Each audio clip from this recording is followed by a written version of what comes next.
Ladies and gentlemen, please take your seats. The program will begin shortly.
Ladies and gentlemen, please take your seats. The program will begin shortly.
Our next plenary session will begin in 5 minutes. Please take your seats at this time.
Good morning. We can do better than that. Good morning. Okay. On December 1st, 2021, the late Prime Minister Shinzo Abe said, "An issue for Taiwan is an issue for Japan." He made those comments in the context that Taiwan, Japan, and indeed the wider global community had a joint stake in peace and stability across the Taiwan Strait. Throughout Prime Minister's 9 years in government, he was always clear that democracy, security, and international partnerships go hand in hand. His development of the first strategy towards a free and open Indo-Pacific inspired the U.S. and others to follow in his footsteps. Today, that legacy is continued by Ms. Aki Abe. As First Lady, Mrs. Abe fiercely championed human rights, and she broke down barriers using technologies like social media to reach a wider audience. Mrs. Abe is a great friend of Taiwan. Over the past 2 years, she's visited Taiwan twice, continuing her family's strong friendship with the country while strengthening cultural and people-to-people ties between Taiwan and Japan. She is a true statesperson, dedicated to freedom and democracy in East Asia and beyond. Mrs. Abe, it's a great honor to welcome you to HFX Taipei. The floor is yours.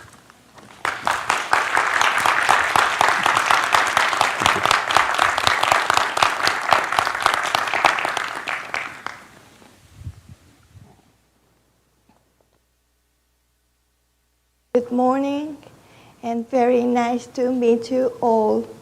I am Aki Abe from Japan. First of all, Mr. Peter Van Plug, thank you for having me today. Before I go into the main subject, let me touch on how I came to speak before you today. I am neither a security expert nor a politician. However, having been the wife of Japan's longest-serving prime minister, I have had the privilege of meeting many people. One of those is Mr. Yosuke Nagai, a friend of mine and the founder of Accept International, who is here with us today.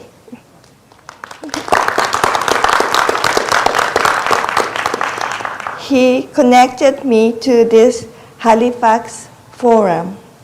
Moreover, Taiwan holds a special place in my heart and my husband's. So I am here with the hope that I can somehow make a contribution.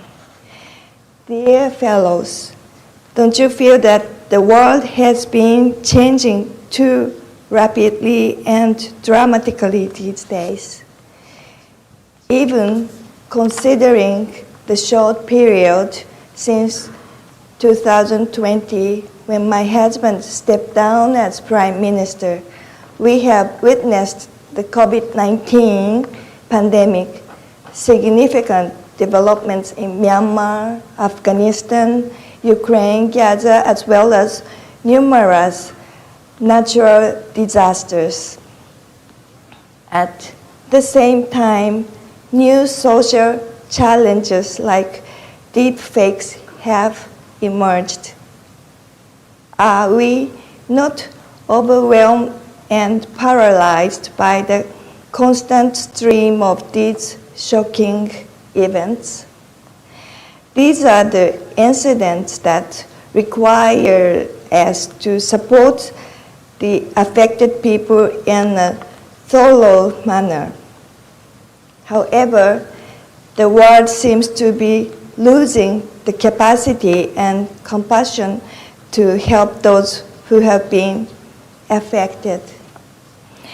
In the past, it might have been the role of a few people in power to protect society. However, in this changing world, there are too many things to deal with. Therefore, it's not superheroes who will save the world, but each of us needs to play our part. I feel that it is important to create a society in which individuals can demonstrate their strengths in various fields, including politics, economics, culture, society, and the local community. Many of you here are experts in security and leaders with a strong will to make this world a better and safer place. Mr. Nagai, whom I introduced earlier, supports the reintegration of terrorists and soldiers in places like Somalia and Yemen. There is much we should learn from this young leader who entered conflict zones in Africa where he had no connections. He faces terrorists not as violence but as neighbors.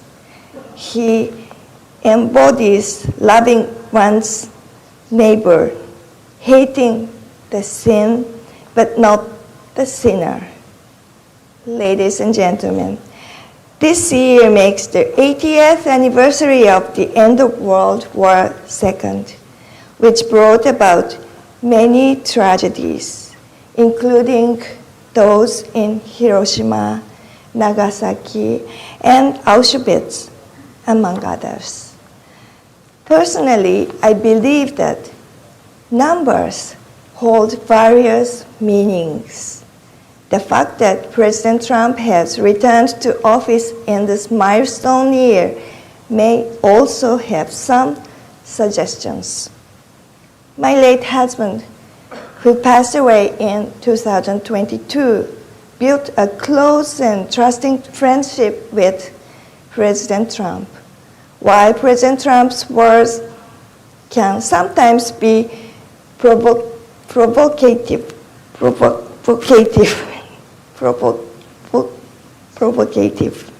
I think his true nature is that he loves peace and has a warm heart. I want to say with optimism what he will change and how the world will respond. Dear guests, I cannot help but think that holding this year's Halifax Forum for the first time in Asia, especially in Taiwan, at this particular time, carries great significance. My husband once said, a contingency of Taiwan is a contingency for Japan. He loved Japan, he loved Taiwan, and he wished for peace in this region more than anyone. I believe in the power of love. I'm honored to be a fortunate witness of the messages you will send out to the world today, feeling his love for peace with me. Thank you very much.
The first week of December, a series of drones took off in the northeast region of Ukraine, of Kharkiv. But this was no ordinary drone assault. This was dozens of land drones operating in concert with aerial drones in what was to be the very first all-drone assault on a Russian position. These Russians were entrenched along a forest area and had not been able to be pushed out by Ukrainian forces for quite some time. But less than 100 pilots and logisticians, soldiers worked together from different locations to coordinate kamikaze land drones with reconnaissance aerial drones, with ground machine gun mounted drones and UAVs that sent a battlefield picture of all of the above. In this one assault, the first of its kind, the Ukrainian forces were able to push Russian forces out without a single person on the ground. Ukrainian troops came in afterwards, and they took that position over. And to this day, they still hold that position. The reason I bring up this story is because it's an example, in my view, of what a free people can create, the innovation that comes about from a democratic society that is able to, in a centralized way, create new things. My name is Tim Mack. I'm the founder of a publication based in Kyiv called Counteroffensive Pro, and we cover Ukrainian defense technology and innovation, as well as the regulatory environment there for Western defense companies and venture capitalists and so on and so forth. I'm really pleased to help moderate this conversation. I'll be joined with my panelists here, Ms. Fan Yun. She's a legislator for the DPP. We have Matt Pottinger. He's the chairman of the China program at the Foundation for the Defense of Democracies. We have Dr. Hanna Hopko. She's the co-founder of the International Center for Ukrainian Victory. And then at the very end there, we have Ambassador Mark Lippert. He's the former U.S. ambassador to South Korea and a member of the HFX board of directors. Dr. Hopko, I wanted to start with you, if you don't mind, since we're talking about the resilience of democracies, and Ukraine has really been at the forefront of illustrating that in the world. Right now, there's a big question when it comes to resilience in democracies as to whether Ukraine is in a position to hold elections. The United States is pressing for it. You've heard the comments from people like National Security Advisor Mike Waltz and Donald Trump himself pressing for that issue. Is Ukraine in a position to do that? Is it in a position to hold these elections? Should they be held? Thank you for these important questions, and thank you, Peter and Halifax Security Forum, for organizing this event in Taiwan, because I do believe that victory in Ukraine matters for Indo-Pacific region, and I will stress on the word victory, because I still believe that this war is winnable one, and you started the panel was demonstrating how technologies and innovations could kick Russians out from our territory. So the fighting spirit is in Ukraine still very high, and actually we understand that Russia cannot defeat Ukraine for centuries. And actually today is the 11th anniversary from the invasion of Russian Federation in Ukraine, when the Green Man was shown up in Crimea. So this is how the illegal annexation of Crimea started 11 years ago. So from green mans to drones and robots which are now operating in the battlefield. So also from Russia acting alone back in 2014 to access of evil countries. We call them four horses of apocalypse, who are already institutionalized their alliance, and we produced, by the way, this important paper countering the access of authoritarian states, lessons from Ukraine and challenges for European security.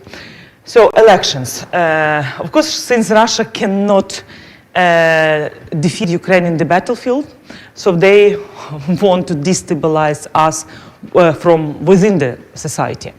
And I cannot imagine elections during the free and fair elections when daily Russia is terrorizing Ukrainians with massive combined cruise ballistic missiles, kamikaze drones, deliberately attacking residential area, critical energy infrastructure.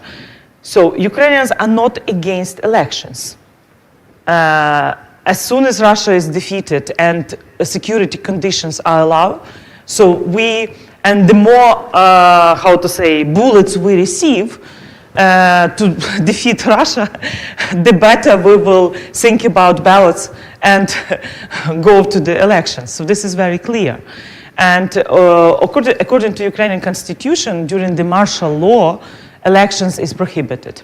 Also, our defenders who are now in trenches in the battlefield, they deserve to participate in elections also as voters, as a future candidate to Ukrainian parliament or president.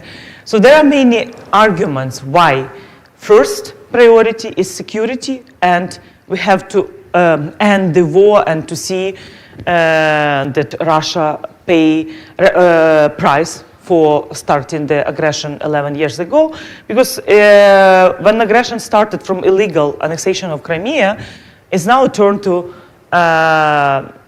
daily massive torture in the occupied territories, and also daily terrorism against critical energy infrastructure, nuclear terrorism. So I think, and what I'm very thankful to seven states who already adopted a resolution, including Canada, Czech Republic, Poland, Lithuania, recognizing Russian aggression as a genocide.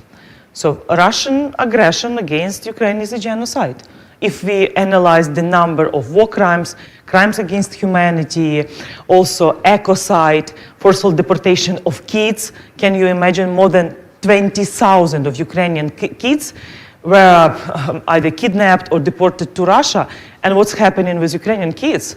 They are now being brainwashing, and Russians are teaching them how to become in the future soldiers fighting against Ukraine and fighting against West.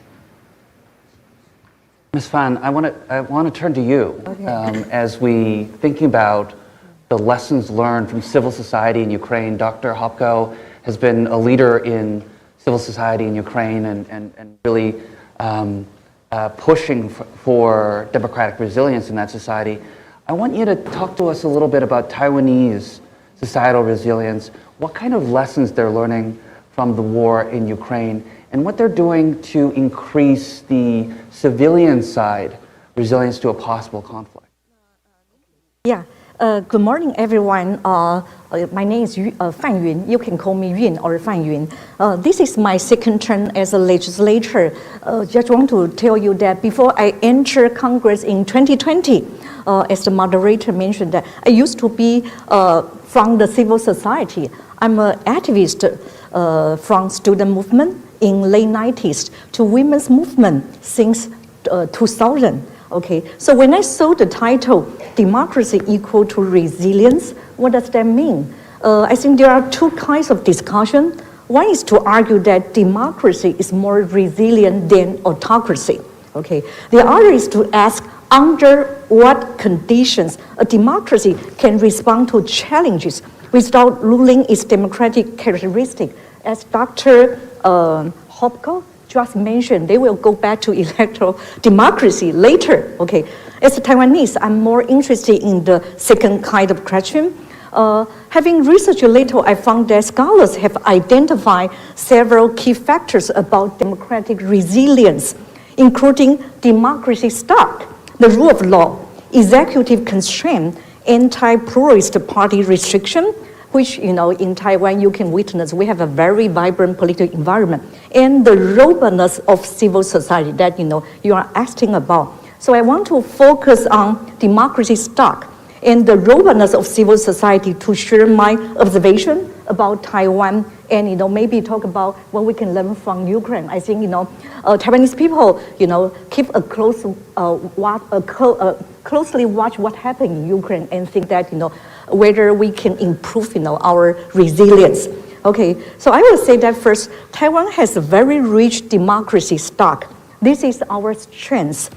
There have been 4 generations of democracy fighters in Taiwan's history. The first generation were the political elites killed during the February 28 incident in 1947, right after KMT regime came to Taiwan. Then the second generation were those who fought for political freedom, including freedom of speech since 1970s. And they found the then illegal political party, DPP, before the lifting of martial law. The third generation launched the Wild Lily student movement, calling for a democratic Congress in 1990. I'm very proud to be one of the leading students back then. And the fourth generation was Sunflower Movement. You saw the clip in the opening video yesterday. I'm even prouder to be a professor outside of our Congress to support many of my students' occupation of the Congress to stop a trade deal with China. So I will say that the legacy of these past experiences of resistance become Taiwan's rich democratic stock to build resilience and to foster a belief that democracy is the only game in town. I'm not sure what about the democracy stock in Ukraine, but I found that now the challenge for us is how to pass down these experiences. Many young people today grew up in a fluid democratic society. They don't have the first-hand experience of authoritarian rule. They don't understand the harm of autocracy. In their experiences, if a government doesn't do well, they just need to vote for another next time. But they didn't understand that some institutional changes can cause long-term and irreversible damage to Taiwan. The challenge become even more serious because what we face today is the CCP United Front tactic, include recruiting Taiwanese youth through cultural exchanges, financial incentives, and networking experiences. CCP work very hard to attract young Taiwanese to study, work, and start business in China, gradually integrating them into China's economy and eventually making them accept their political value. I'll give you an example. In Fujian, a province in southern China, there's an entrepreneurship program specifically for Taiwanese youth. It openly advertised grants of 8,000 to 30,000 US dollars for startups and investment funding of 30,000 to 60,000 USD dollars, all of which doesn't need to be paid back. These amounts are highly attractive to some young people in Taiwan. Therefore, I think, learning from Ukraine, what we think that, we have to work very hard to pass our experiences of fighting for democracy to the younger generation. And we also need to track the CCP's evolving tactic in order to counter the influence. Okay, I will just stop here. No, that's really interesting to get that survey of generations of activism going over time. Mr. Pottinger, I wanted to build on that a little bit and what we're seeing in terms of the CCP's efforts to try to chip away at some of the democratic world's resilience. What kind of methods are you seeing them employ, and what are you seeing as some of the countermeasures that can be deployed against that? Thanks, Tim. Look, I'll start with one countermeasure, and then we'll talk a little bit about some more examples like what Fan-Yun just mentioned. The first is good leadership, right? And I wanted to commend Mrs. Abe for your very moving remarks just now. I had the great privilege of knowing Prime Minister Abe Shinzo during the years that he and President Trump were both in office. And Abe Shinzo is a pretty excellent example of what exceptional leadership can do in terms of making democracy more resilient. His concept of a free and open Indo-Pacific was actually adopted by the United States. Continued under the Biden administration. That language was used again just the other day when Japan's Prime Minister Ishiba met with President Trump and recognized that that relationship is built on the foundation of what Prime Minister Abe was able to do. So this is a moment where leadership really needs to step up in every country that cares about its freedom and its democracy right now.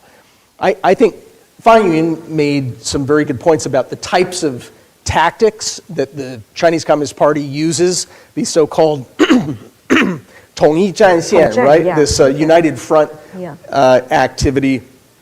And what they're waging in Taiwan, but also in many other places, is what they call three warfares, right? This idea that legal warfare, psychological warfare, and 言论战, right? This is a public discourse warfare.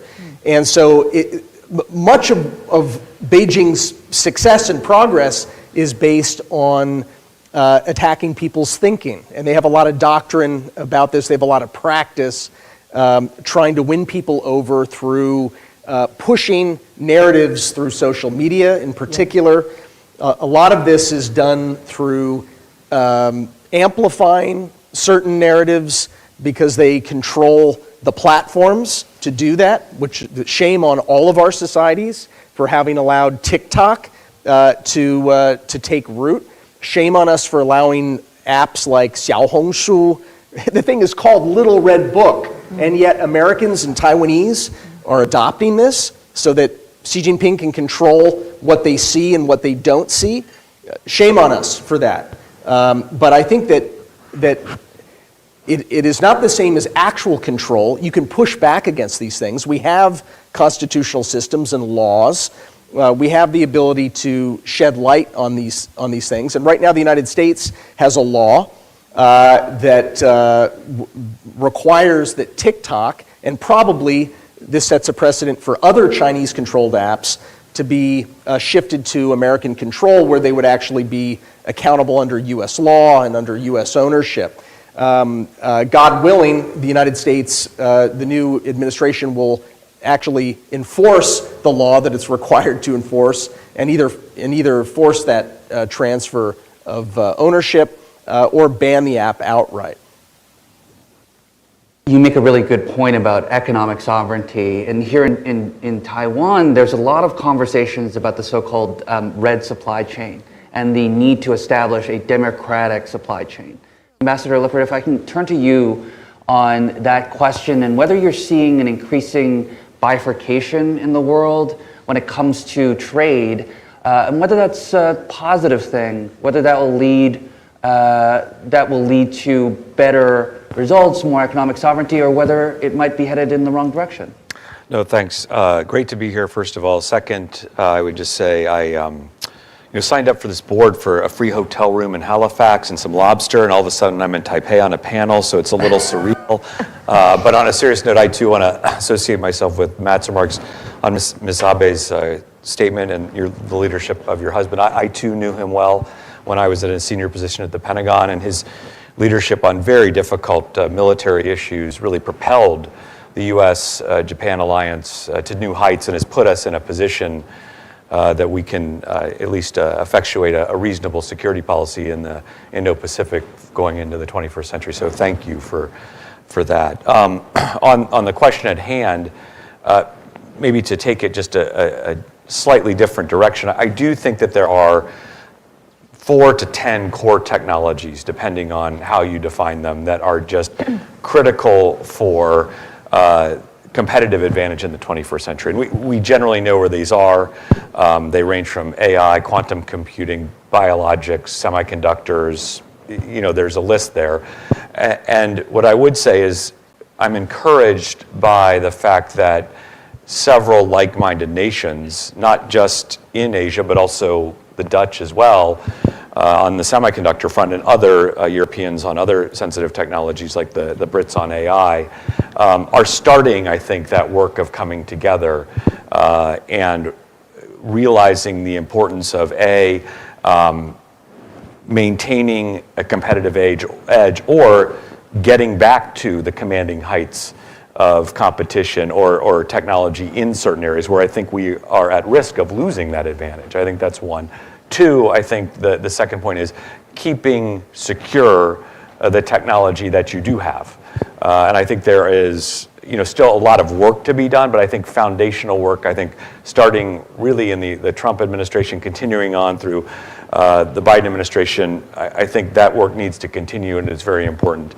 And then finally, what I would say on the third piece in terms of the technological issues here is that the big advantage, and this is where I think the Trump administration has let me put it this way, issues with allies. And I would also say sometimes it's of mixed minds, because I think if you go to the National Security Council staff, there are very traditional Republican hawks who strongly believe in the alliance system. I think there are other voices in the administration who take contrary views.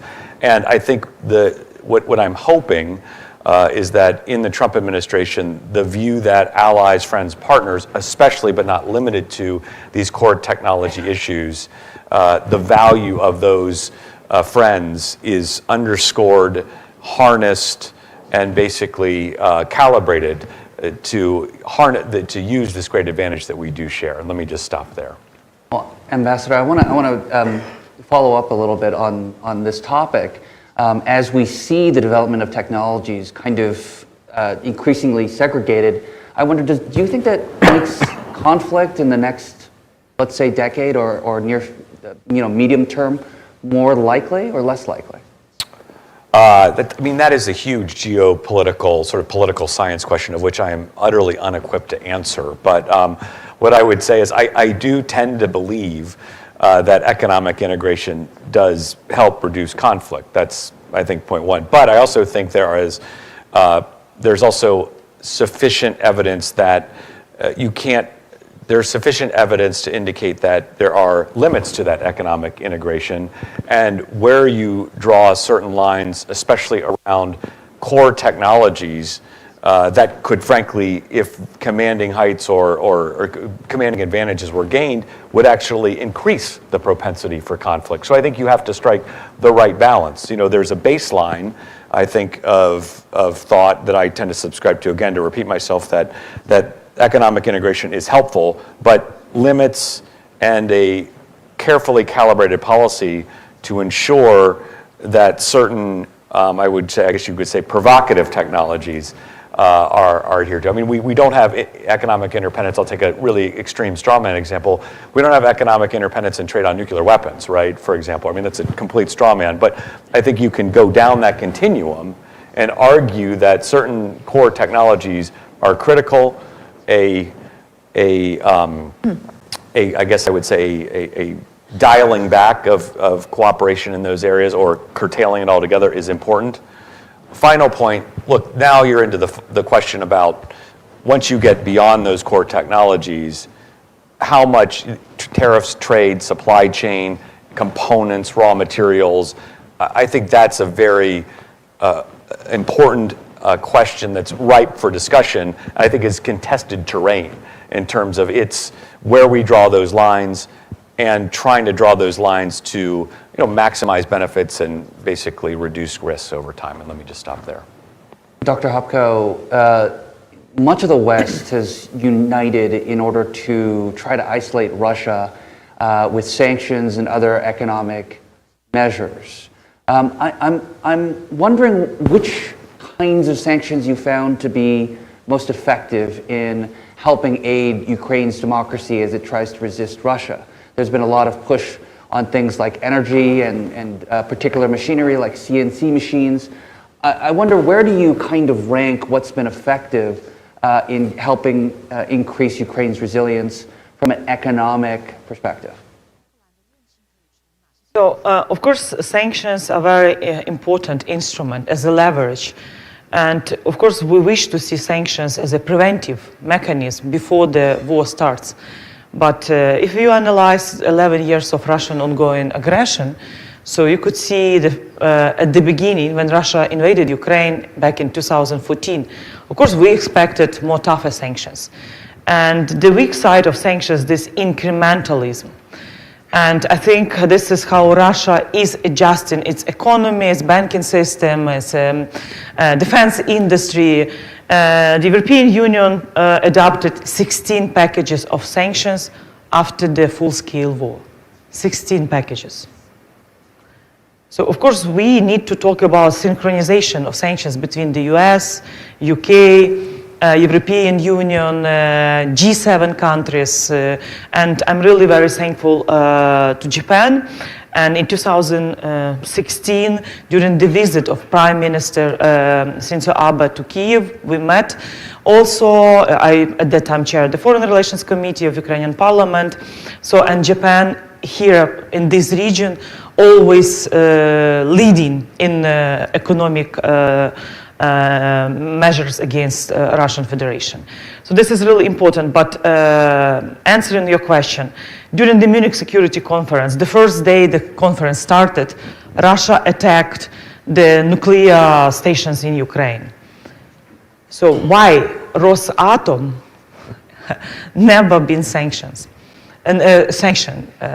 This is the key question. So Russia is occupying the biggest nuclear power plant in Europe, Zaporizhzhia nuclear power plant, from the beginning of the full-scale war. So for all this period, we are advocating that sanctions against the biggest Russian monopolist, Rosatom, should be imposed, but it's not happening. So another example, it's energy. Why Russian LNG still at the European energy market? So now maybe Americans could sell more and replace Russian, and I don't know, but it's really important. Also, we've seen a lot of cases how Russia, and including China, already doing the subversive acts, attacking underwater cables in the Baltic Sea, which is the area of NATO and the EU countries. Baltic Sea, already many sabotage, many subversive acts happen, and the question is why the blockade of trade and these fleets with oil are still is not happening. So there are now, when Russia is really weak and their economy is facing problems, besides inflation, there are other problems. So when Russia is vulnerable, it's a moment to increase pressure, not to sign a better deal, but actually to do everything possible that Russia is defeated. This is my message, and this is what we expected from the new presidential administration of the United States, that like as a pre-negotiation period, we will see steps which will demonstrate strengths of the United States and will send a clear message to Russia that when Russia is weak, when Russia is vulnerable, it's a time to increase pressure and actually to have full economic isolation. Instead, we see political new reality when Russia is not the aggressor state anymore. You've seen this news coming that in G7 statement, there is one member who is saying that Russia, let's not use the name Russia as aggressor. And it seems like the United States will not support Ukraine's resolution for the third anniversary of the full-scale war, also because Russia is the aggressor state. So besides sanctions, there are other ways how to increase pressure on Russia. But the question is first, are we ready? Is there a political will to defeat Russia? Because by defeating Russia, I mean not just justice, not just punishment for the genocide, but also it's when the Soviet Union collapsed, this was the end of the communism ideology, but not the end of Russian imperialism. So we need to be very clear that Russia is not alone. China and Russia, they have their strategic alliance. And of course now China is trying to play a positive role, saying that, okay, if America is withdrawing from Europe, we are ready to help. We can provide security guarantees. Because for the main question for Ukraine right now, how to end the war, it's about security guarantees. 64% of our population think that we cannot start negotiations without knowing what are the security guarantees. And next week, the Prime Minister of UK and President of France, Macron, will be in Washington, D.C., so I hope they will try to keep these transatlantic ties, also explaining United States that the strength of the US is in these alliances. Besides NATO, it's with Europe, and how US is going to deter China in this region without success stories in the European continent.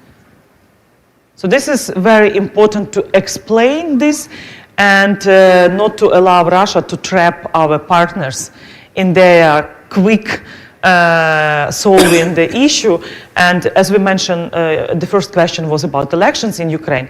Another, this is my advice to Taiwanese friends, because Russia wants to push Ukraine for elections also from the reason that pro-Russian politicians will be re-elected.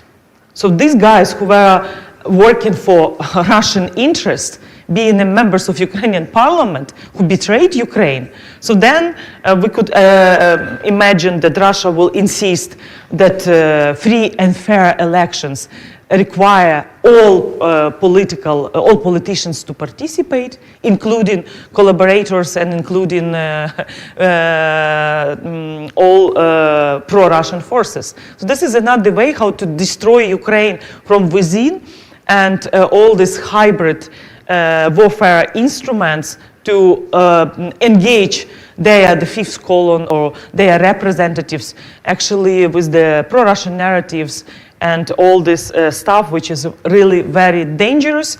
And yesterday when Joseph Wu, Secretary General, mentioned that he hoped that 3% of GDP, this decision will be supported in the parliament here.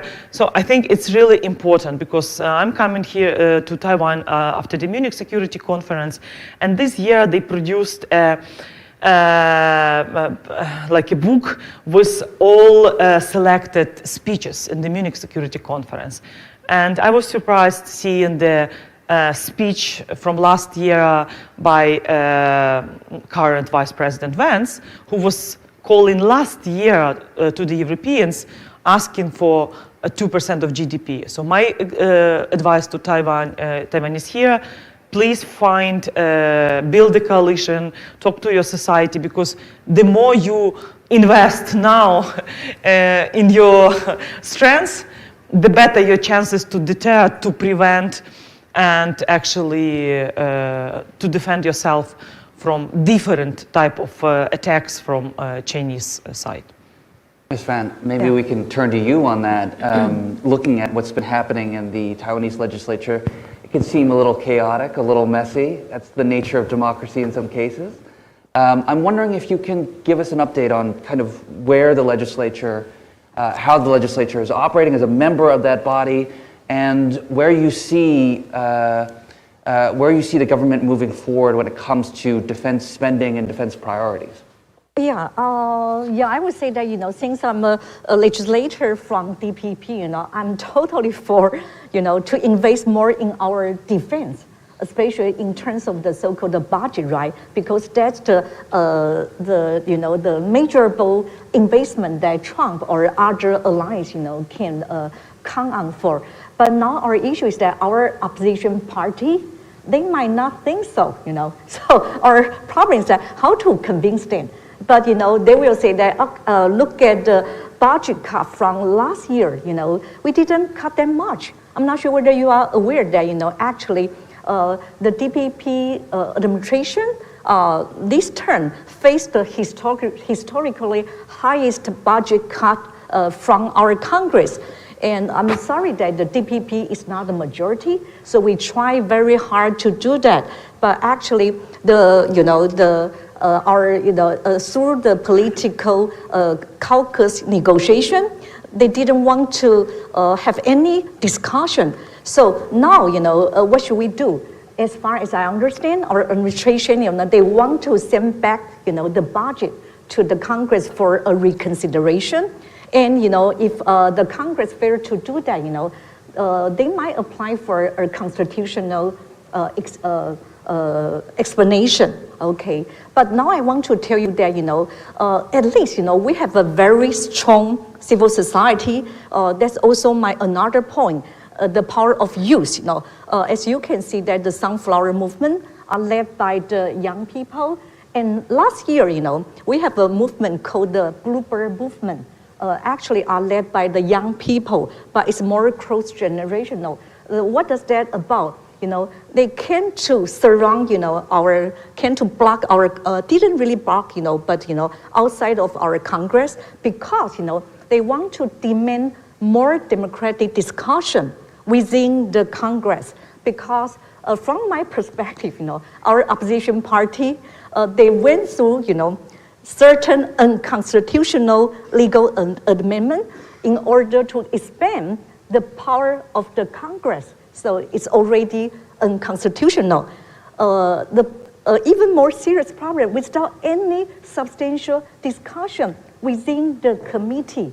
So the Young Bird Movement that came to the Congress, So I think it's very important for certain opposition parties, legislators, they might, feel a little bit hesitate, So, okay, that's the first round. Now the second round, they witness, the young people or the whole civil society witness another round of, political wrongdoing in our Congress, the so-called budget cut. It's really, the budget cut is reasonable if you have certain legitimate reasons, right? But if you look at their proposal, just know, reasonable, no legitimate reasoning. Okay, so this now there has been a so-called mass recall campaign happening in Taiwan right now, and I will see that as a continuation of the Bluebird Movement from last year. So I will say that hopefully maybe the KMT might, if their elected legislator face the pressure to be recalled successfully, maybe the KMT might change their caucus whip. From my perspective, just as Dr. Hopko talked about, there are some politicians in Ukraine, they are supported by Russia, right? I will argue that some politicians within the KMT, they might support it by Beijing government. Okay, so if they change, the KMT change the whip of the hawkers, we might have another chance, So now, last night I went to another gathering of my colleague at National Taiwan University. The only question they asked about, how about the mass recall campaign, whether we can succeed to, recall some of the KMT legislators, because the differences between the DPP legislators and the KMT legislators are the 6 legislators, number 6. In total, we have 113 legislators in our Congress, So that's the political campaign mobilized and initiated by the civil society. That's what I'm saying, Taiwan, luckily, we have quite a strong and vibrant civil society. Okay. Mr. Ponder, just a quick question to you, and then we're going to turn to audience questions. We've spoken a little bit about how democracies have this kind of advantage when it comes to free societies being able to innovate and create new products, new ideas. And yet in some of these very specific areas that Ambassador Lippert mentioned, in things like quantum computing and AI, it seems like the autocrats of the world have been able to find certain edges in which to compete against democratic societies. How do you account for that, and what are ways in which the free world can push back against some of those advantages? Sure.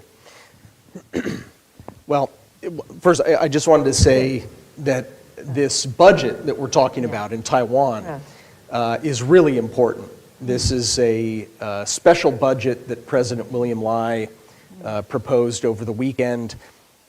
It's would bring Taiwan up to above 3% of GDP. That's where the United States is, and the United States needs to move higher from there, and Taiwan does as well. But it's really important as a signal to the United States and to other countries about Taiwan's commitment to its own defense. So I'm really hopeful that legislators across whatever party they're part of, they look at that as something that's an obvious and good investment. 3% of GDP, by the way, is cheap. Let's face it, right? To be able to deter the kind of conflict that the Ukrainians are bravely fighting right now. They're fighting for their lives, fighting for their sovereignty. The 3-year anniversary of the full-scale invasion is, I think, on Monday.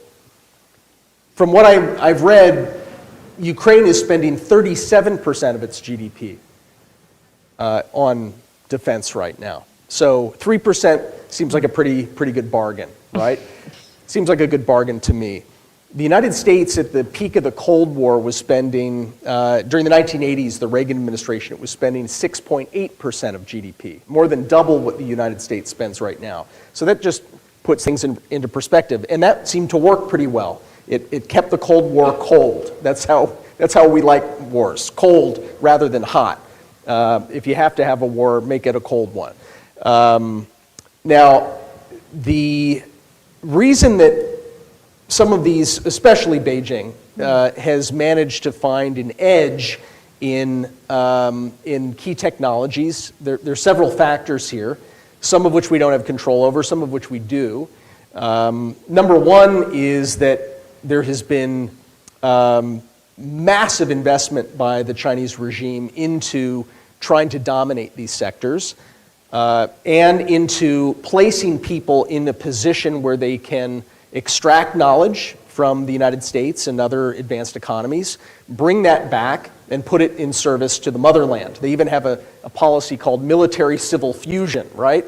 That basically the military interests of the Chinese Communist Party are the guiding principle for the broader economy. So so-called civilian enterprises have to serve those ends.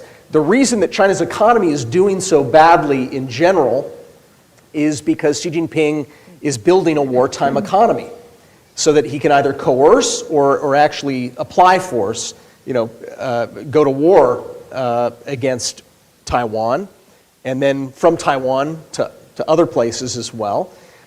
So all of the focus right now of the Chinese Communist regime is on the military-industrial base. China also has excellent engineers. It's a credit to China that they educate people to be able to be effective in these areas. There's a lesson for all of us in that, I think. But the opportunity now, if you look at the People's Republic of China, this one economy, and then you look at the dilapidated economy of Russia, the laughable petro-state of Iran, the virtually starving state of North Korea. Together, they are not that formidable if we start to look at our own alliance structure as a counterpart to this axis. The United States and its allies, its defense treaty allies, are about 3 times the GDP of the Axis powers, including China, combined. So that means that we've got 3 times as much economic power to invest in our defense, to defeat aggressors like Vladimir Putin, to deter aggressors like Xi Jinping, so that he doesn't gamble on a war here, but also to invest in our industrial base.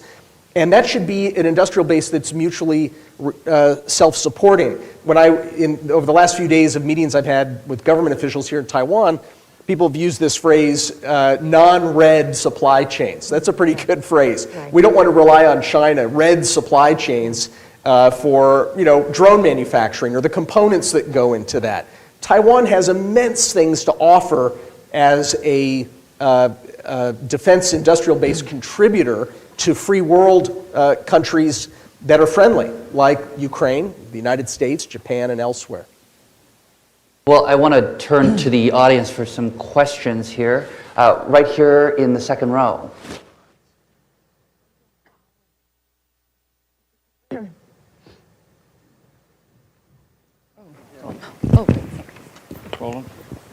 Thank you. Very interesting set of presentations. Thanks very much. I have a question for Ms. Fan. I'm really interested in the mood among legislators in the LY right now in light of what President Trump and members of his administration have been doing and saying over the last few weeks. We heard from President Lai and Joseph Wu yesterday, but what is the discussion and thinking in the among legislators in response to Trump's statement that Zelensky is a dictator, that Ukraine started the war, Trump administration lending support for extreme right-wing parties in Europe, its threat to inflict serious economic damage on its closest allies, and even to absorb them into American territory?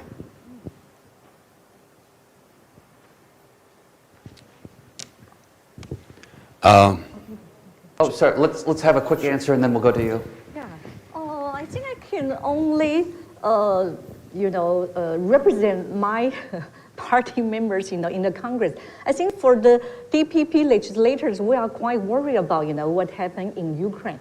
But as our General Secretary of the National Security Council, Joseph Wu, yesterday, he said that I think the case of Ukraine is very different from the case of Taiwan. But of course, we are worried about the implication, and our heart will go to our Ukrainian, the partner or allies, But I think for the DPP support, DPP legislators, now we are concerned about the what happened in our Congress, because as I say that there are certain kind of institutional change. For example, if the disruption of our constitutional core is the internal threat, it's even more serious, more urgent. Just as our Ukrainian friends say that Russia want to disrupt Ukraine within Ukraine, right? I think China want to disrupt Taiwan within Taiwan. There's a popular saying that, to buy Taiwan is cheaper than to take Taiwan by force.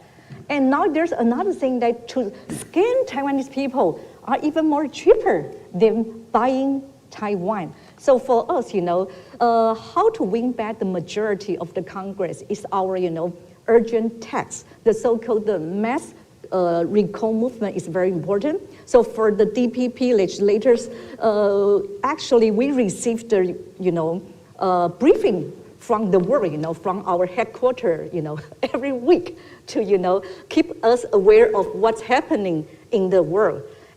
But I'm not sure about the KMT legislators and the TPP, another opposition party legislators. I think some of them might worry about, what's happening in their electoral district, because they were facing serious, recall movement against them. I think it's hard for elected legislators to see like more than 10,000 voters came out. Actually, in Taipei district, for example, in Neihu Nangang, the legislator has facing, the petition collected more than 10,000 voters. And I think she got more than like 10,000, like 90,000 voters to win that electoral district. So for them, it's very important for them to go back to their electoral district to do the work, in order to, avoid to be recalled. Okay, so that's what their mood might be. Okay. Yeah. A question from the center here. Lobsang Sangye, former president of the Tibetan government exile. My question is to the panel, particularly Matt. Good to see you. We all say that West is not doing enough for Ukraine to win the war.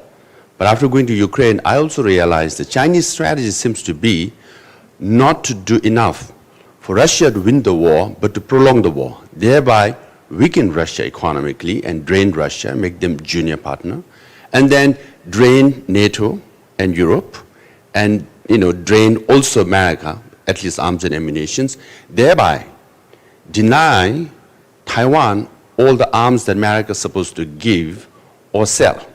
So China is killing 4 birds with 1 stone. Now, with this talk about, trying to end the war in Ukraine, we all want sovereignty and, security of Ukraine to be provided. By ending the war, some in the Republican Party are saying that we want to bring troops to Asia, thereby deter China from invading Taiwan. Is that true? If it's so, will it help Taiwan? Mr. Pottinger, do you want a quick response to that? And then we'll go to Mr. McKay for a question. I'm saying good to see you. Look, I think from Beijing's standpoint, the best outcome would be for Vladimir Putin to steamroll Ukraine and control it in its entirety. That's why Xi Jinping, I think that's what he was expecting when he signed his No Limits Pact in February of 2022 at the Winter Olympics with Vladimir Putin. And the war didn't go well. The worst outcome for Xi Jinping is that Ukraine defeats these aggressors. And I suspect that the premise of your question is right, that failing a outright victory in either direction, Xi Jinping probably wants to see a prolonged war. So I think everyone in this room would like to see the war come to an end, but it's got to be on terms that are acceptable to the Ukrainian people and its elected government.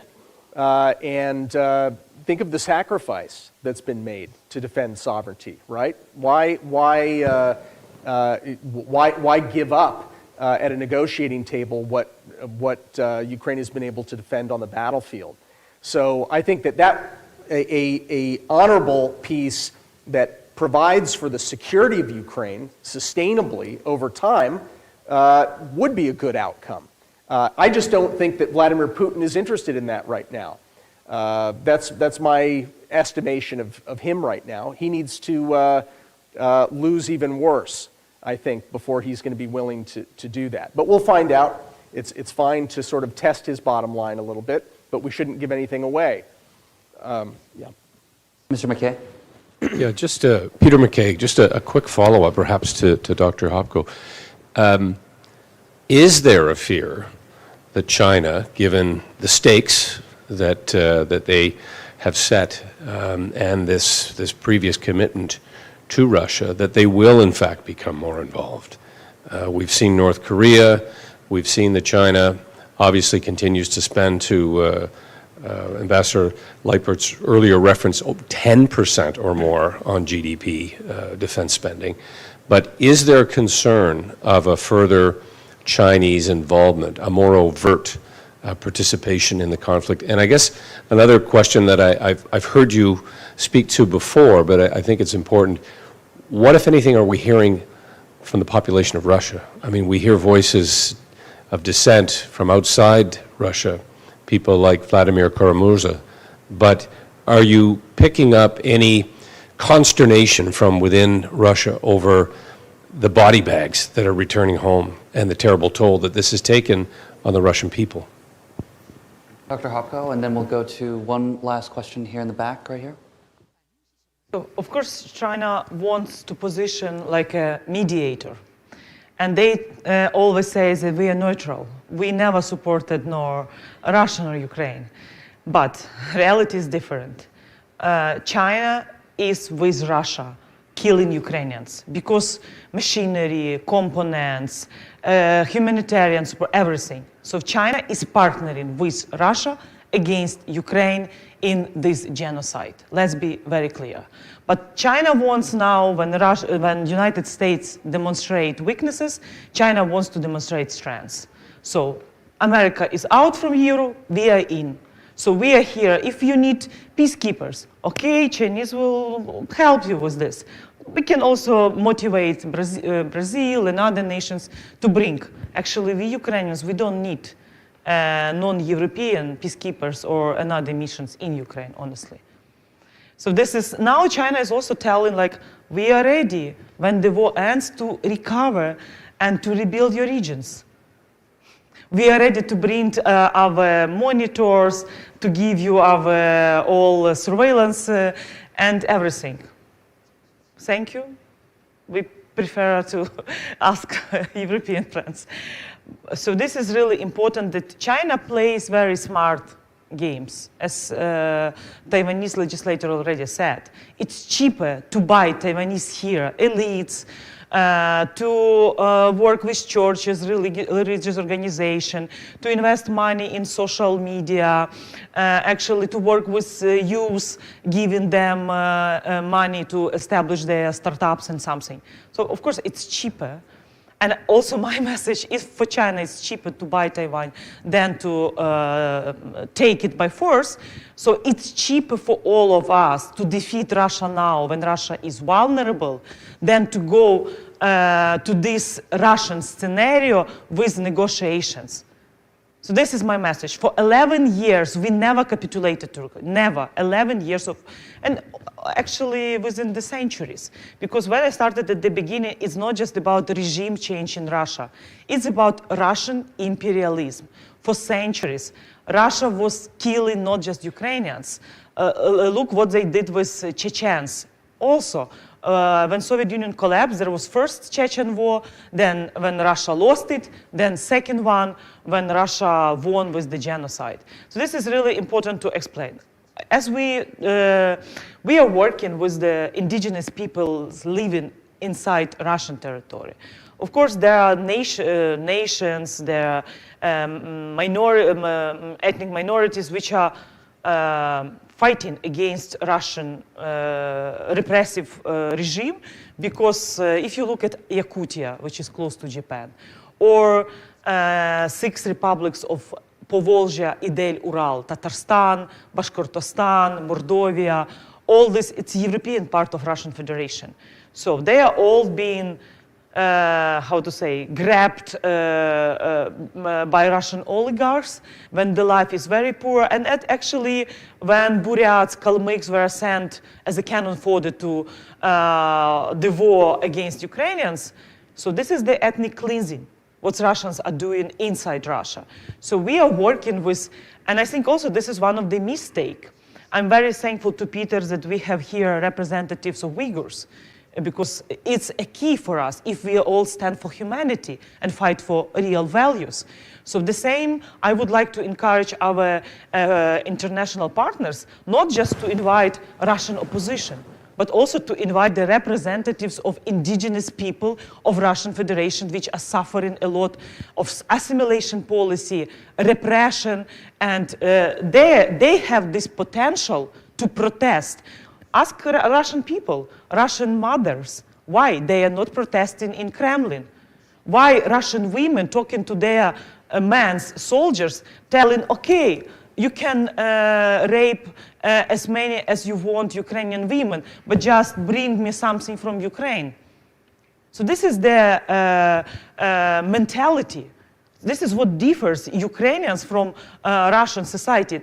And my message is, until Russia is defeated, and Russian society also is paying price with reparations, when we will see in Moscow, in Red Square of Moscow, the memorials of victims of genocides that Russian imperialism, Tsarist Russia, Soviet Union, Russian Federation, they did against sovereign nations, till Russian society will never understand. They will applaud Putin and say, okay, let's start another war. So Russian society is sick. And I will disagree with some of Russian opposition telling that there is 2 wars. There is one war, it's Putin's war against Ukraine, and second war, it's against Russian society. Okay, Russian society, why you keep silent? Go and protest, defend your rights. Follow the example of Ukrainian defenders, of Ukrainian society. After the Soviet Union collapsed, we conducted 3 revolutions. We never accepted Yanukovych regime, and even now, we are democratic country during the war.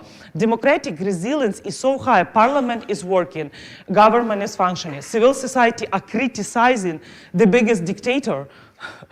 And actually, we have free speech inside Ukraine. So this is, I would like to encourage Russian opposition also to join Ukrainians which are protesting against Moscow near the Russian embassy abroad, and demand together with us confiscation of Russian sovereign assets, which they never, they just ask, give us money and we will re-give this money to Ukrainians. Read the demands of Russian opposition. So this is why we support the indigenous people, because they have more potential to fight with Russian imperialism with us than some Russian opposition spreading Russian propaganda about two wars. If you have war inside Russian society, work with your society, make the society really strong and fight against the regime. We're very close to being out of time, so just a very short question here. Last question here, and hopefully a quick, short answer. Okay, there we go. Thank you very much, panelists. I'll keep it short. I'm a Dutch diplomat stationed in Taipei. Ms. Fanny, as you mentioned, it's a time of great discord in the legislative yuan. And sometimes there are worries that this might impact Taiwan's ability to build resilience. So I'm wondering, as at the end of this panel, could you maybe reflect on the points that the KMT, the TPP, and the DPP agree on with regards to resilience building, and whether there are possibilities to build on this going forward? Thank you. I think it's a very tough question for me. But, we cannot, as a Taiwanese, we have been worried too much, since I was a little kid, worried about war. So what happened in Ukraine? I mean, yeah, it's worrisome, but we have been worried, worried for decades, So for us, what we can do now is do the job that, it's about my obligation. So as a legislator, what we can do is that, to see that what kind of legal amendment we can do, but now we don't have the majority, right? So what we can do now is to talk to our supporters. For example, I'm a legislator at large, so I'm a professor. I don't know I don't want to be a YouTuber. But, I think I have to be a YouTuber to talk to my supporters to let them know what happened in the Congress, So I think, it's not easy to reach agreements within our Congress. But Taiwan is a vibrant democracy. So I'm optimistic about the so-called mass recall movement. I'm sorry to talk about the mass recall movement again and again. I think I believed in the people's power. If the opposition party face the voice, and the power from the people, I think they will change their attitude. They will come to the consensus that, investing more in our national defense is very important. Don't, freeze our, budget on national self-made submarine without any legitimate reasons. Things like that, to show Trump or to show other allies that, Taiwan, has commitment to, our own defense. We don't want to rely on others, As a legislator, I also care about, we need to have a legal framework to combat the disinformation. I mean, over the internet. China has been buying the influencers, young influencers, And actually, DPP government tried to propose a bill called, the Digital Intermediary Service Act, inspired by the EU's Digital Service Act, to combat disinformation. But unfortunately, the proposal faced strong opposition, also from the opposition party. So right now, our government used the administrative resources and cooperating with the NGOs to do that. But from my part, my job is to talk to our people, our citizen supporters, to tell them that we need to have a legal framework to combat the, the disinformation, the so-called cognitive warfare from China. Now it's within our own society. Okay, so that's my job. Yeah. Well, thank you to you, and thank you to the rest of our panelists for a really interesting discussion. Okay. Thank you.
I'm Angela from M News Media. Yeah, again, Go-san or Angela. Yeah, nice to meet you. So nice to meet you. All of our audience love you very much. It's really glad to see you.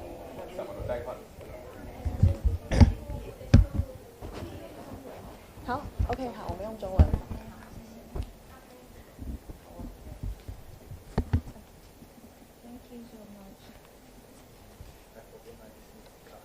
No, it's okay. もうそんなに話すことはないので。没有讲话的话题。OK， 我们好奇，可不可以就今天那个安倍夫人好像身上有一个特别的别针，可以帮我们介绍一下吗？ここにタピオカミルクティーのバッジがありますけれど、これ何の意味があるんですか？これはハリファックスの会議のスピーカースピーカーに配られている今回の会議のための、バッジで、今回台湾なのでこのバッジになったようです。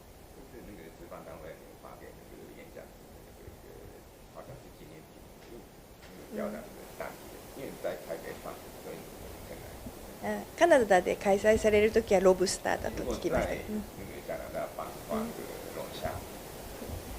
安倍夫人最近来台湾大概有3次，那每次来台湾有没有因为知道您其实蛮多公务行程，会不会有想要去哪些景点走一走？ここ最近では3回目というふうにしてますけれども、いつもなんかお仕事ご公務が多いばっかりだと思いますが、何かここ行きたいな、ここ行ってみたいなっていうようなことありますか？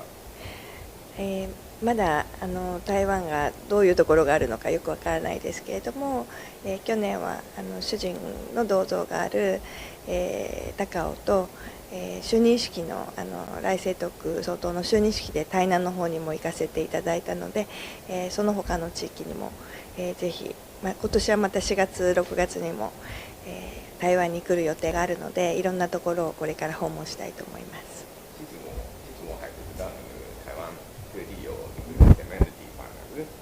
他前年去过他的先生的同乡游的高雄，然后赖总统九日典礼的时候去过台南，所以应该有很多别的很好的地方吧。所以以后啊4月6月也会来，所以那时候想要找机会更多的地方。いいところがありますかどうか、おすすめのところがありますか？安倍夫人喜欢吃什么喝什么吗？我可以列一个清单给你。お好きなもの、食べ物とかあればリストにしてお出ししますか？中華料理という台湾料理は大変日本人の口に合うので、何を食べても美味しいと思いますし、特にマンゴーが去年はすごくシーズンだったこともあり、台南で日本では食べられないようなたくさんの種類のマンゴーが大変美味しかったです。台南で食べました。台湾菜是对日本人绝对的味道风味啊，所以蛮喜欢。然后去年去台南的时候吃到很多种的芒果，在日本应该吃不到的很多种类的芒果，所以而且大概5月就是刚好就是季节。想要吃，再来吃芒果，好吃的芒果。安倍夫人以前有跟先生来过台湾，还记不记得当时你们一起去了哪里？以前ご主人と一緒に昔台湾に来られたっていう聞いたことがありますけれども、その時どこへ行かれたか覚えていますか？台北だけだったと思いますけれども、多分丸山飯店に泊まったんだと思います。だから本当に30年ぐらい前のことで、よく覚えていないんですけれども、お食事が美味しかったことだけ覚えています。大概30年前的事情，所以没有记得很清楚啊。我记得住盐商饭店，然后吃的东西都好吃，就是是很好的回忆。安倍夫人刚刚在演讲的时候也有提到，就是川普是一个很善良的人，就是您，因为我们很少人可以有机会跟他直接的互动，那大家会觉得说啊，他人高马大，好像对他有点惧怕。不过在您看来，川普是怎么样的领导人？もし嫌だったら答えならないんですけど、さっきトランプさんは善良な人だっていうふうにおっしゃってましたが、まあ直接お会いしてお話したりする人は少ないので、多くの人はなんか怖そうな人だと思うんですけど、まあその印象みたいなのをそうですね、私は政治的なお話をしているわけではないので、非常に優しい、普段はメラニア夫人にもとても優しいご夫妻大変仲いいですし、そういう意味では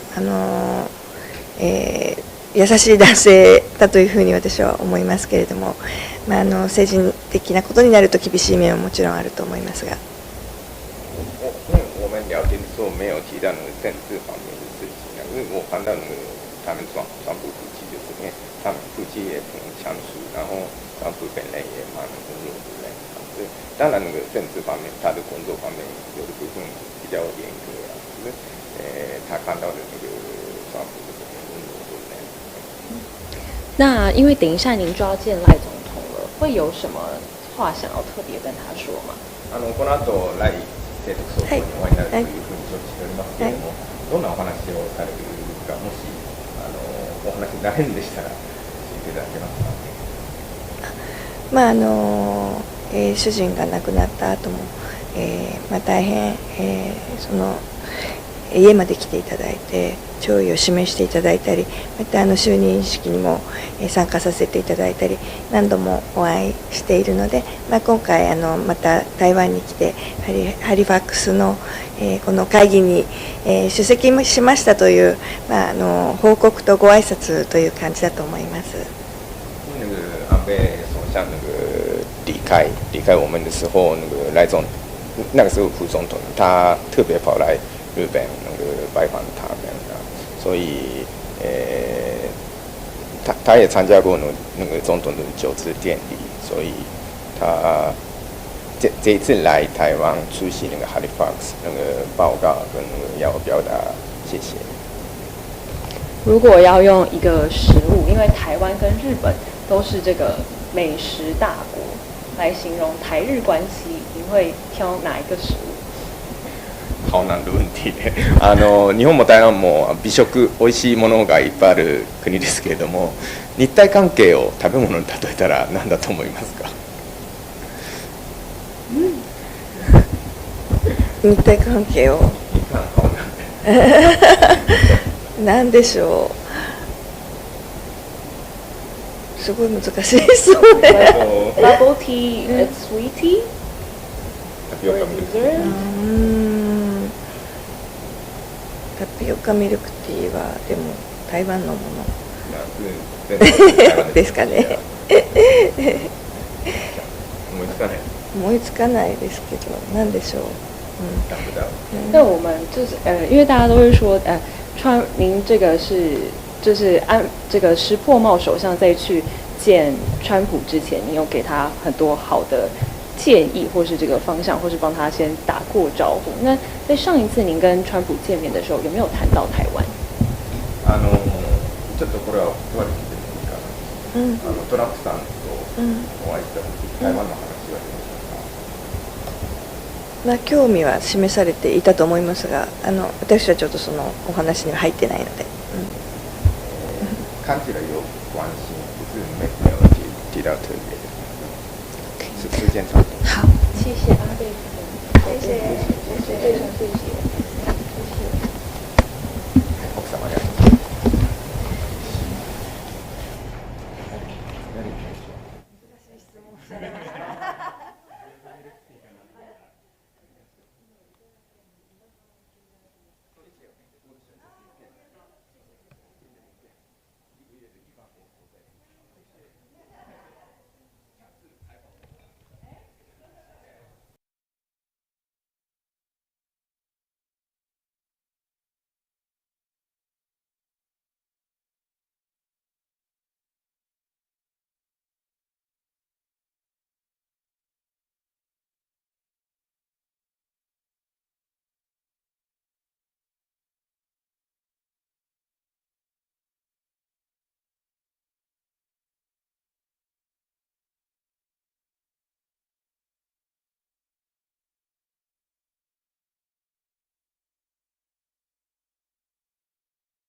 Everybody, I'm Janice Stein from Canada, who chairs the board of the Halifax Security Forum. This is not in the notes, but for all our friends from Asia, you may not be aware, but there is a hockey game going on between Canada and the United States. And when you see all your Canadian friends or American friends looking down at their phones, that is because this is a final, and nothing matters more to Canadians and Americans than playoff games with respect to hockey. I'm not going to share the score until we get a final score, because we are in enough of a roller coaster right now in Canadian-US relations. My official job, and it is a great honor and a pleasure, is to introduce Robert Tsao, who so generously provided the support that the Halifax Forum needed to come to Taipei. It's something that we have wanted to do, and without Robert Tsao's support, it would not have been possible. If we look for a moment at the themes of the Halifax Security Forum in Taipei, we've heard three: democracy, resilience, and innovation. They're such an important part of the story, both in Ukraine and in Taiwan. If you look at the career of Robert Tsao, he represents all three. He has been a leading innovator in Taiwan. He played a leadership role in the development of Taiwan's semiconductor industry, which is so important to the world. He is the founder of United Microelectronics. So all that innovation that we talked about, his career, in fact, embodies that. Secondly, he has been a leading spokesperson for democracy, for Taiwan's democracy, but for the importance of democracy to security more general. And he has placed particular emphasis in his support for democracy on the role of society, on how important it is that societies be resilient. Not only government institutions, but democracy is a whole of society enterprise. So it is with great pleasure that I welcome Robert Tsao to the platform at Halifax Security Forum, Taipei.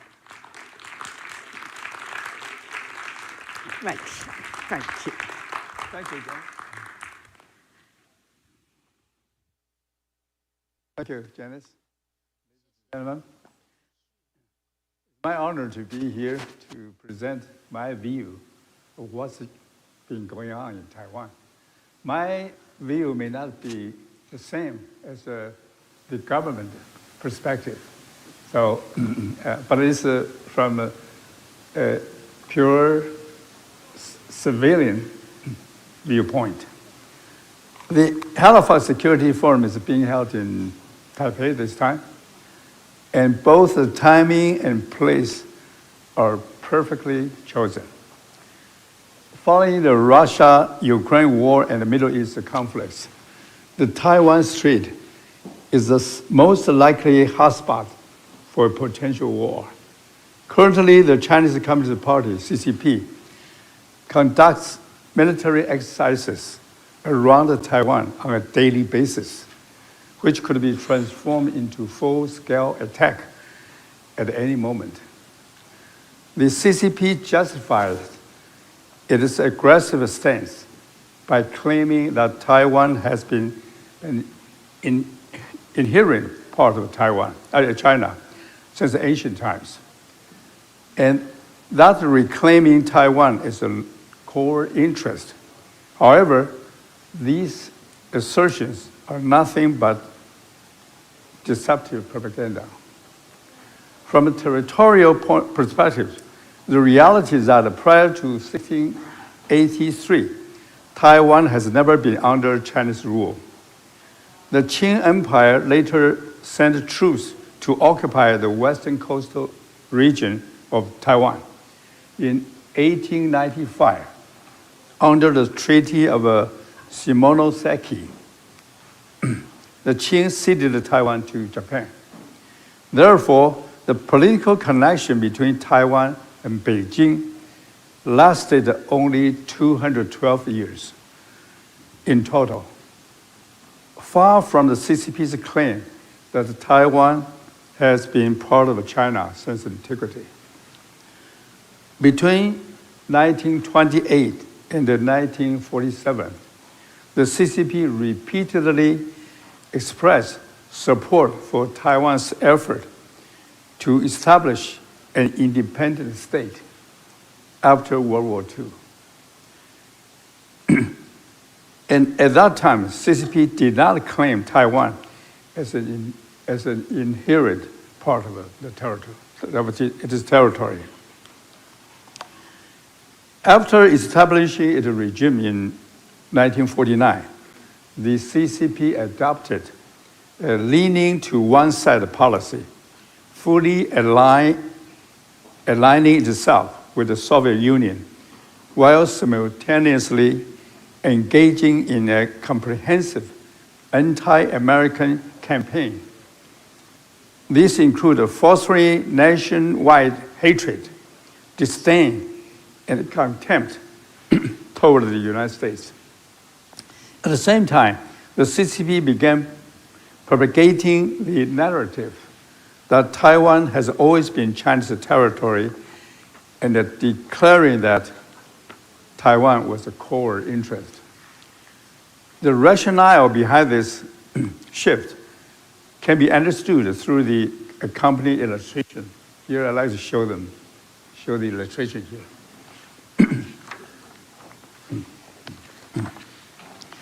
The wide area in this image represents the current territory of the People's Republic of China, while the surrounding red areas show the maximum territorial extent of the Qing Empire.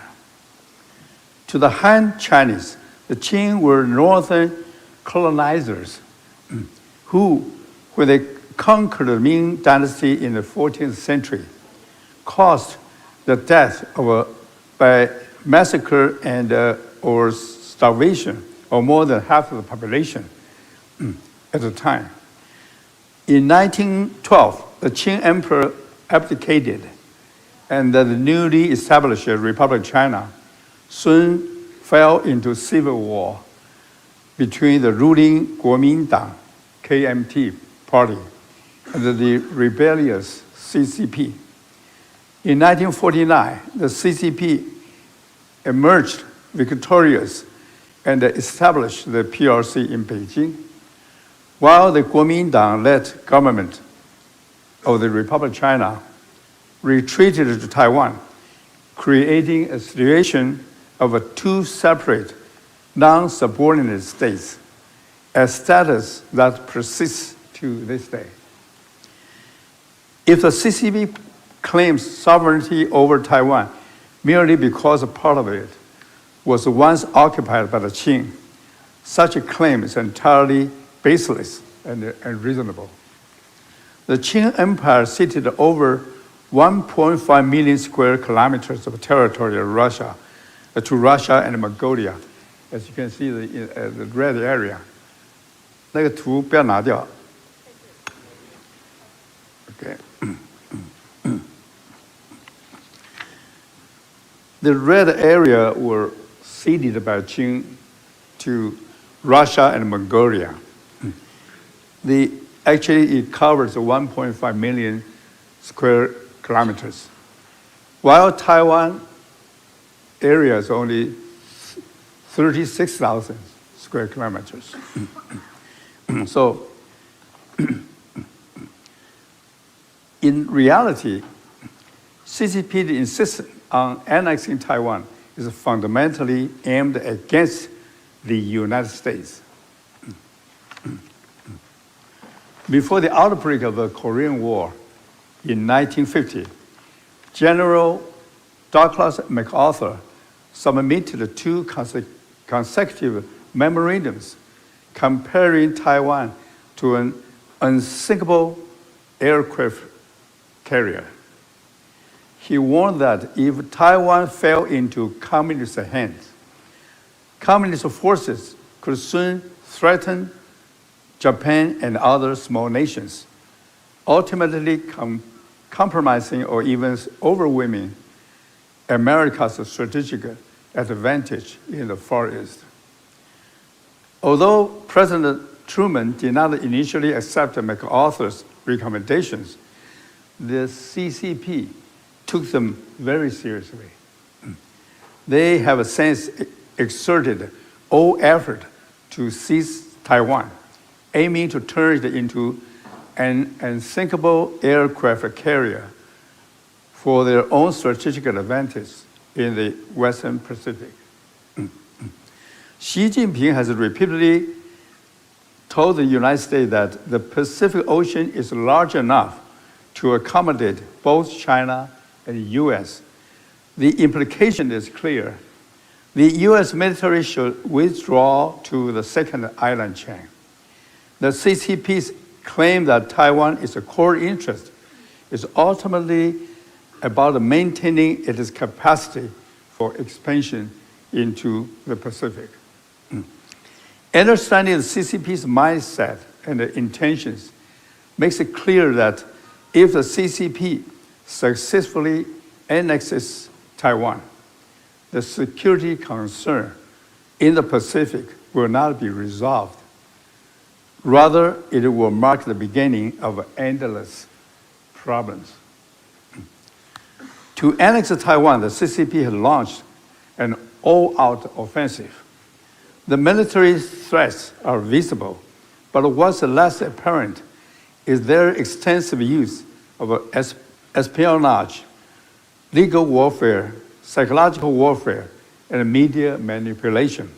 The CCP has also used substantial financial resources to buy off Taiwanese politicians, media outlets, religious groups, and criminal organizations, interfering in Taiwan's elections and coercing the Taiwanese business sector into submission.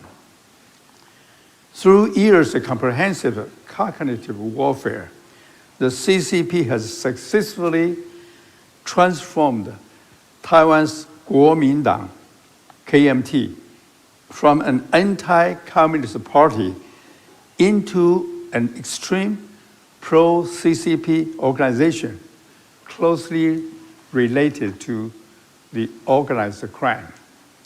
Moreover, they have turned Taiwan's legislature, the legislative yuan, into a Trojan horse for subverting Taiwan. Currently, the Kuomintang, KMT, holds 52 seats in the legislative yuan, while the ruling Democratic Progressive Party, DPP, has 51 seats. A smaller party, the Taiwan People's Party, holds 8 seats. As the Taiwan People's Party has been co-opted by the CCP, it unconditionally supports the Kuomintang, effectively placing Taiwan's legislature under pro-CCP control. The following picture and video recorded in April last year features Wang Funing, the central guy.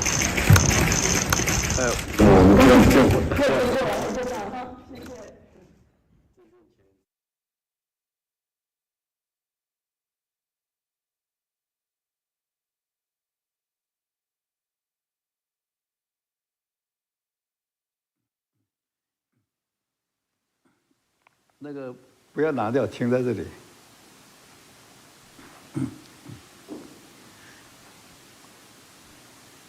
The guy in the center is Wang Funing, chairman of the Chinese People's Political Consultative Conference, and the fourth most powerful figure in the Communist Party.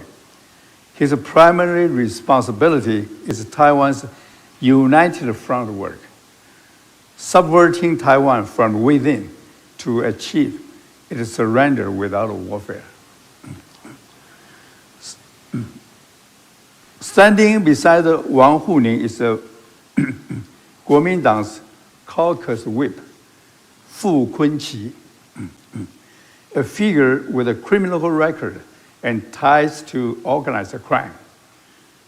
Now, he officially controls legislative proceedings in Taiwan. And the individuals who introduced to Wang were newly elected KMT legislators. Some of them are known to have underworld connections. These Kuomintang KMT legislators refused to attend President Lai Ching-te's inauguration, signaling their rejection of Taiwan's new president. Instead, they rushed to Beijing before the Legislative Yuan convened to meet with Wang Funing and receive his directives. Upon their return to Taiwan, they aggressively pursue a campaign to undermine the government. This included to paralyze the function of our constitutional court, to raise the threshold for recalling legislators, ensuring they would no longer be held accountable by public opinion. Following this, they recklessly slashed and froze budgets, crippling the Lai administration's ability to function effectively.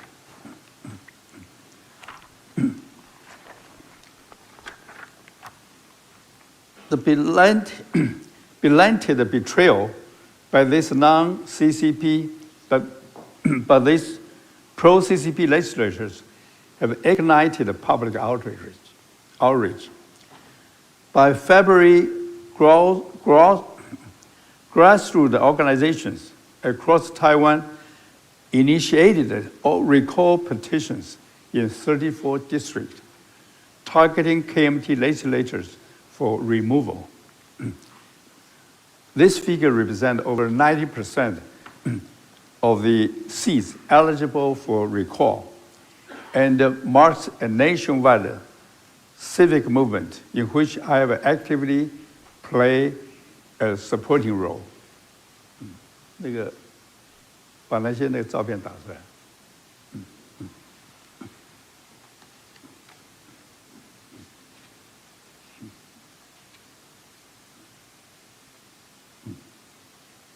This picture shows I'm championing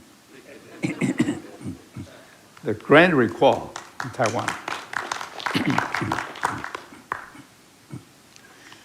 This mass recall effort is fundamentally about opposing CCP's infiltration and defending Taiwan. Over the past 2 decades, many Taiwanese prioritize democracy while neglecting the CCP's threat, with some even believing in the false narrative of one family across the street. However, the KMT coordinated attack on Taiwan's constitutional and the national defense structures has awakened the people, making them realize the imminent risk of losing their democratic freedom and being reduced to a Hong Kong-like fate.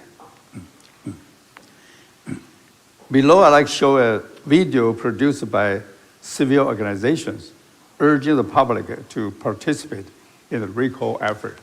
放那个音乐。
Well, this song is all over and made by the grassroots organizations. So with the heat and anger, I think the master recall will succeed. Although the KMT also sent a petition to recall 19 DPP's legislators. So it's all over the place. So it will be a big news for the next 6 months or so. Please watch. I now believe that peace between Taiwan and China is impossible unless CCP collapses at some point in the future, which I think is not too far away. In fact, I used to really hope to bring peace to both sides. In 2007, I publicly proposed a plan to the Taiwanese government aimed at mitigating the risk of cross-strait conflicts. The proposal was as follows. Taiwan should inform the CCP that if it seeks unification with Taiwan, it should not resort to military threat or coercion, but instead publicly present concrete conditions. The Taiwanese government would then hold a referendum to allow the people of Taiwan to decide whether to accept these conditions. If the proposal is rejected, the process could be repeated every 10 years or so, with no limitation on the number of the attempts. The benefit of this plan are, first, no need for direct contact or negotiation with the CCP, which is very dangerous because you will always be cheated. It can be openly proposed on the international stage, like here. Two, it upholds the principle of sovereignty belonging to the people. The future of Taiwan, including the question of unification or independence, is determined by public opinions in Taiwan. Three, it informs the CCP that unification can be peacefully achieved through a democratic voting process rather than through coercion or military force. Four, it serves as a declaration of the world, declaration to the world that the people of Taiwan hold sovereignty, and any change in national status must be decided through a public referendum. Until unification occurs, Taiwan remains independent and not subordinate to the PRC. Five, it helps the international community recognize Taiwan's sincere commitment to peaceful conflict resolution.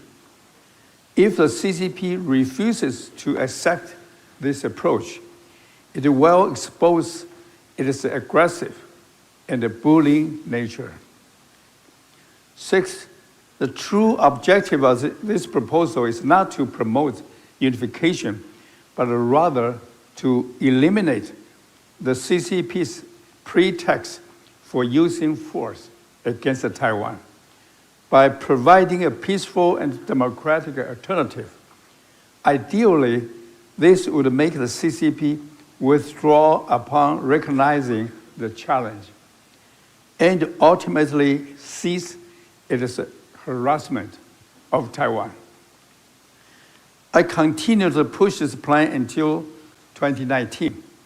But after seeing the Chinese Communist Party mobilize a large group of thugs to indiscriminately attack Hong Kong citizens with sticks at Yuanlang Station on July 21st, 2019, in order to suppress the anti-extradition movement.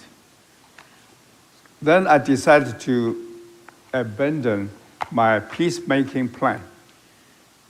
I found that the CCP, the actions expose their thug-like nature, which is completely impossible to reason with. Professor Yu Yingshi, a historian from Princeton University, once stated that the People's Republic of China, established by Mao Zedong in 1949, is a thoroughly rogue and gangster regime. Their sole pursuit is power, enjoying privileges derived from it, with no respect for modern civilized values. The attack at the Yuanlang station made me realize how accurate Professor Yu's assessment was. The CCP is indeed a rogue entity whose nature will never change. As a result, I decided to abandon my previous effort, renounce my Singaporean citizenship and Hong Kong residency, and return to Taiwan to advocate for resisting the CCP and defending Taiwan. By now, I believe everyone recognizes that the CCP adheres to Leninist principles, embraces violence and deception, suppresses human rights, and disregards universal values such as honesty and fairness. In recent years, they have escalated their extreme nationalism, propagated anti-American and anti-Japanese sentiment, supported Putin's invasion of Ukraine, and endorsed Iran's attack on Israel in the Middle East. The CCP exists like a virus, posing a severe threat to democratic and free societies worldwide. Taiwan stands on the front line of preventing the CCP's expansion into the Pacific, enduring relentless military and psychological intimidation. If Taiwan falls and becomes part of the CCP's territory, the Taiwan Strait will become China's inland sea with grave consequences. First, 90% of the world's most advanced semiconductor chips are manufactured in Taiwan. These chips serve as the brains and hearts of all precision devices, including AI products. Any disruption or destruction of Taiwan's chip production would bring devastating consequences to the future growth of the global economy. Furthermore, nearly 50% of the world container traffic and 90% of the largest container ship by tonnage passes through the Taiwan Strait. If Taiwan Strait loses its neutrality and freedom, the impact on global trade and economic stability will be catastrophic. This is why former Japanese Prime Minister Shinzo Abe once stated, "A Taiwan contingency is a Japan contingency, and a Japan contingency is a US-Japan security contingency." The nationwide recall campaign in Taiwan represented the citizens' effort to expel the CCP's Trojan horse and declare their rejection of CCP dictatorship. It's a testament of Taiwan's determination to defend its democracy, freedom, and sovereignty. Of course, in addition to our own effort, we need the support of the free world. Most importantly, we urge everyone not to believe the CCP's false claim that they possess sovereignty over Taiwan. Since its establishment in 1949, the PRC has never governed even a single inch of Taiwan's territory.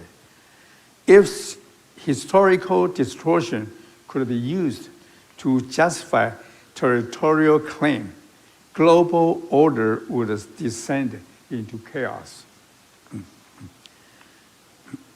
Additionally, it's crucial to understand that PRC's constitution explicitly states that it's a proletarian dictatorship founded on Marxism, Leninism. In reality, the CCP operates as colonial rulers over the Chinese people. Their policies of repression and purging have resulted in the unnatural death of at least 80 million people. When countless others, while countless others designated as black categories are subjected to lifelong discrimination and persecution.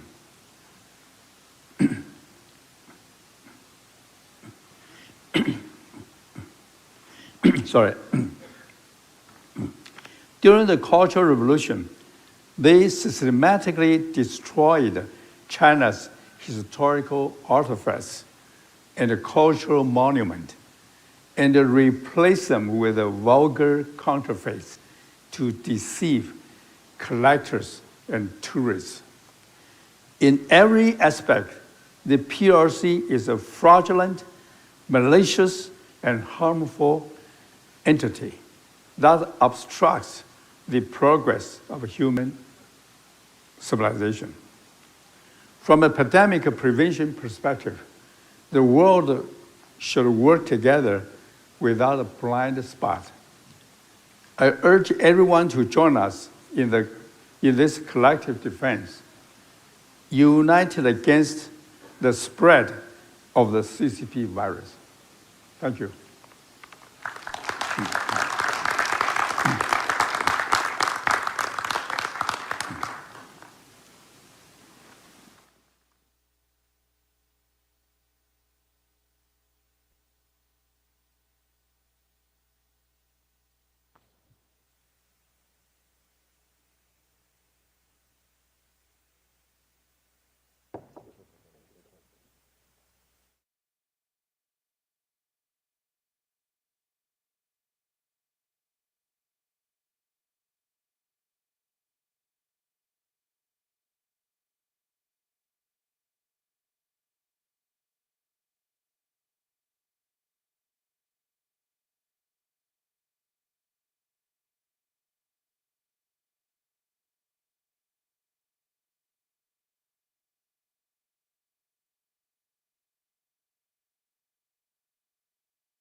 with the Globe and Mail newspaper.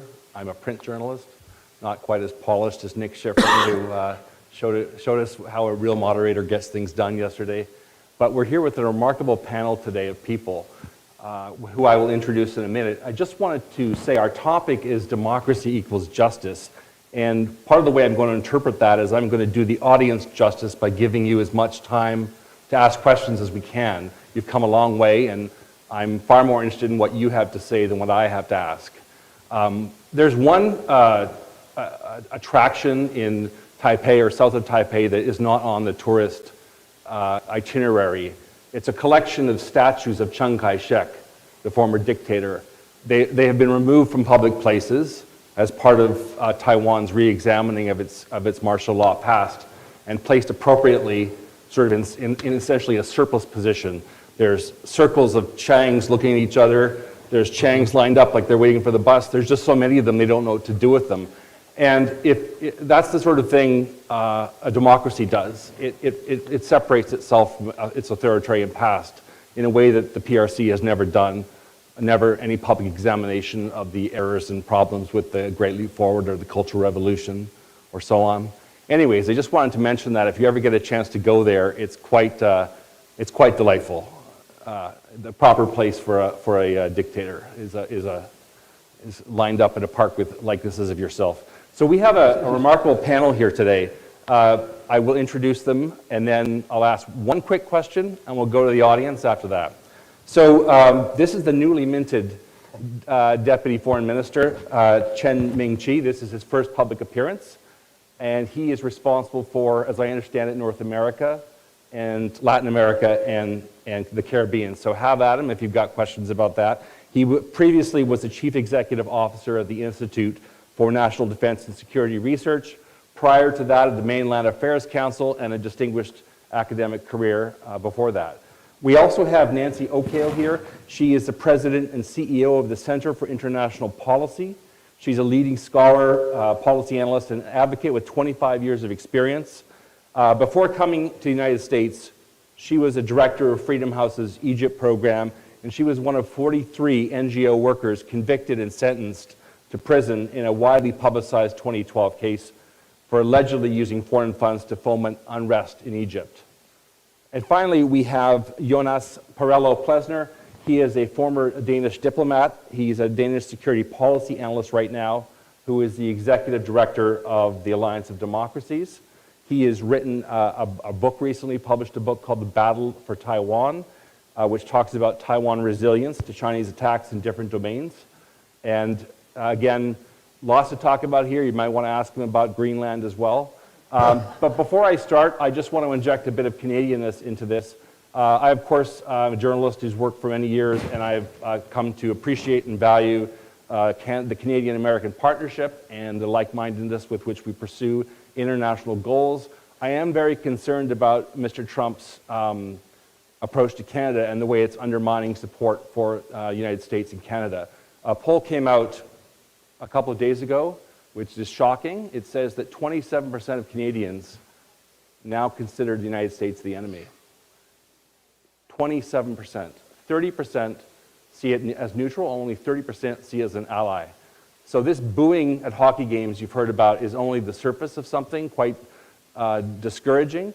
And if Canada is forced to look for new trade partners and allies, I worry it could undermine joint collaboration on China and on Taiwan. If we need to find other trading partners, how could that affect our ability to interact when it comes to Asia Pacific? But that's not why we're here. We're here to talk about Taiwan, and I think I'll start with a question to the Deputy Minister. I'll keep it short, and then we'll again, one question each, and we'll go right to the crowd. Can I ask you, what do you think are the critical challenges that Taiwan faces in preserving its democratic institutions today? I think the biggest challenge for Taiwan nowadays, without doubt, that we have a very strong and powerful adversary across the strait. That is not only confront us militarily, but also confront us from within. They are putting all the influence it can do so as to sort of influence our public opinion and leverage our freedom democracy to its advantage.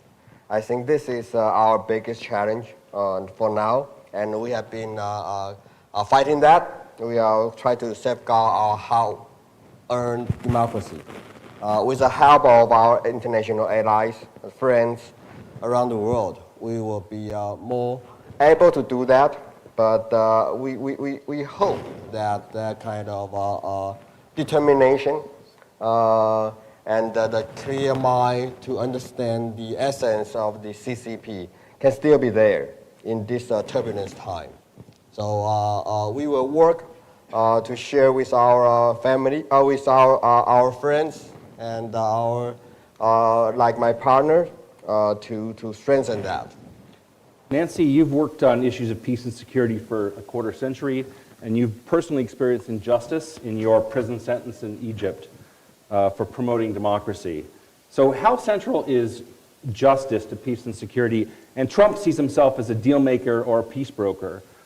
Is his international approach one that would truly lead to peace? Having me and having us in Taipei and your incredible hospitality. And since I arrived here and all the conversation yesterday, it's really admirable to see the Taiwanese democracy at play. It was just like seeing yesterday a sitting president and a former president in the same space. And this is not just about optics, it's beyond that. Because you can only do that if you have a level of confidence in your legitimacy. And legitimacy has like different factors and different pillars that relies on a democratic setup, elections, but the core value and the core element that maintains legitimacy is a just society. And this is really the main line of defense against anything. I mean, we've heard yesterday, of course, legitimate concerns about like the situation and security of Taiwan and the need to increase the defense budget by 3%. It's understandable. I mean, like, to say the least, I mean, the United States is not seen a very reliable partner right now, and not just because of the foreign policy of the United States and its policies that are being, I mean, just like unfolding since Trump became president, but also the internal policies as well. I mean, yesterday, there was an announcement out of many that we hear every day that there will be a cut of 8% in the defense budget, and then a few hours later it was like reallocation of the defense budget. So, I mean, the least we can say, it wouldn't be an overstatement to say like there is a concern about the United States as a reliable partner, and that's why it's understandable also the increase of the defense budget by 3%. However, you can have the most and the strongest military, but if your society is susceptible to external influence. And that can only happen when you don't have a just society, you don't have an inclusive democracy where everyone has a stake in maintaining the solidarity and the situation as it is. And I heard a lot yesterday, and we all say this is like we're a small country versus a big country, and I think we mistakenly mix that a small and a big country between a fragile and a strong country. There are big countries that are very fragile because of like the very narrow power circle that they have and the repressiveness of the way they rule. And that makes their people more susceptible to any external effects. We've talked, I mean, again, legitimately about concerns about the internet and misinformation and social media and what we're going to do about it. And we can ban TikTok and we can have all sorts of safeguards that we think around that. But that's not going to protect or prevent any influence. I mean, like in the panel in the morning, I mean, the legislator here, I mean, explained like the different ways that China is luring, I mean, young Chinese into going there and giving them money. And that is a reflection of why the issue of legitimacy and the issue of sovereignty and their relationship to justice is not just about justice, and it's not just about economic independence, because this is a factor that we talked about, over the past 24 hours. But economic independence alone does not guarantee sovereignty. Economic equality does. That does not make, the youth of Taiwan susceptible to luring, or any malicious ways from different governments that attract them to somewhere that they think have better opportunity. And it's really, honestly, admirable to see the transitional justice program in Taiwan, and it's a crucial step that unfortunately many countries that go through transition, they skip that one, and it leads to instability. And I think this is great to have that, but at the same time, the fact that we're having an inclusive democracy, and I understand it's not perfect, but what's important for people to understand that there is a way towards perfection, towards getting better, to becoming more inclusive, and that's the most important and strongest defense against any other external factors. And to your question about Trump, that's why, Trump is presenting himself as a peacemaker and a deal breaker, and he's eyeing the Nobel Prize. If he is able to do that, that's great. However, one of the problems of the approach of Trump is his transactional way that is based on a business-oriented vision that factors out the people. We're going to Saudi Arabia talking to Putin without, the understanding of the agency of the Ukrainians, for example. The same thing. It was like going to Saudi Arabia and talking to different leaders without including the Palestinians. And even if this works at the beginning, let's say we had some pressure to accepting the rare minerals deal, or another pressure here to have more tariffs. It can happen, but will never be durable and would not lead to durable peace. And that's why the investment in people and civil society is the most crucial way to guarantee a durable peace. Jonas, we saw Mr. Trump exclude the Ukrainians from peace talks recently. You have just published a book, The Battle for Taiwan, how Taiwan enhances its resilience to Chinese pressure in a number of domains. You also in the book talk about links between Taiwan and Ukraine. Can you expand on that? Well, thank you, Stephen. And thanks, first of all, to Halifax, to Peter for including me here. I really appreciate that. And to Robert Tsao as well, who have benefited from previous visits here to the island to speak to, both on semiconductors, but also on an area that you didn't touch upon. You've also worked in civil defense, where you've been really instrumental in helping set up much more robust structures here in Taiwan, something that maybe we will return to in the talk as well. And also let me say from the Alliance of Democracies Foundation how aligned we are in the mission of defense of frontline democracies, both Ukraine and Taiwan. So I wanted maybe to share a personal story from two interviews I did here in Taiwan with Jack and Tony. Very ordinary Taiwanese young men, but both of them had gone to Ukraine immediately after the war started in February to fight for Ukrainian forces, and with the clear motivation, and I think that's why the personal story speaks to us. Particularly, Jack said to me, if I'm not part of helping stop Russia and Ukraine, I know that Taiwan will be next on sort of the dictator's menu, so that's why it's really important for me. Tony, who's a butcher from Taoyuan and who had never been outside Taiwan, he's never been to Europe, he doesn't speak, of course, any Ukrainian, speaks very little English as well. So I asked him at a certain point during the interview, how does this sort of work out for you? How were you able to do that? And how were people able to understand even that you were there to help? And then he says, I found very touching, he says, if you come to show compassion, if you come to show solidarity, you don't need a language. Ukrainians understood immediately why I was there and let me help.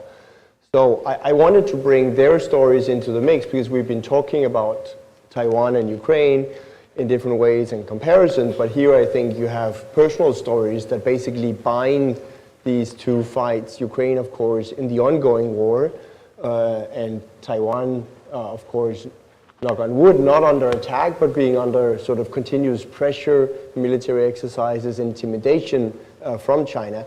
So I think their stories is also really part of what binds us together in this room as a community in the defense of democracy and freedom. So that's why I wanted to bring their stories into the mix.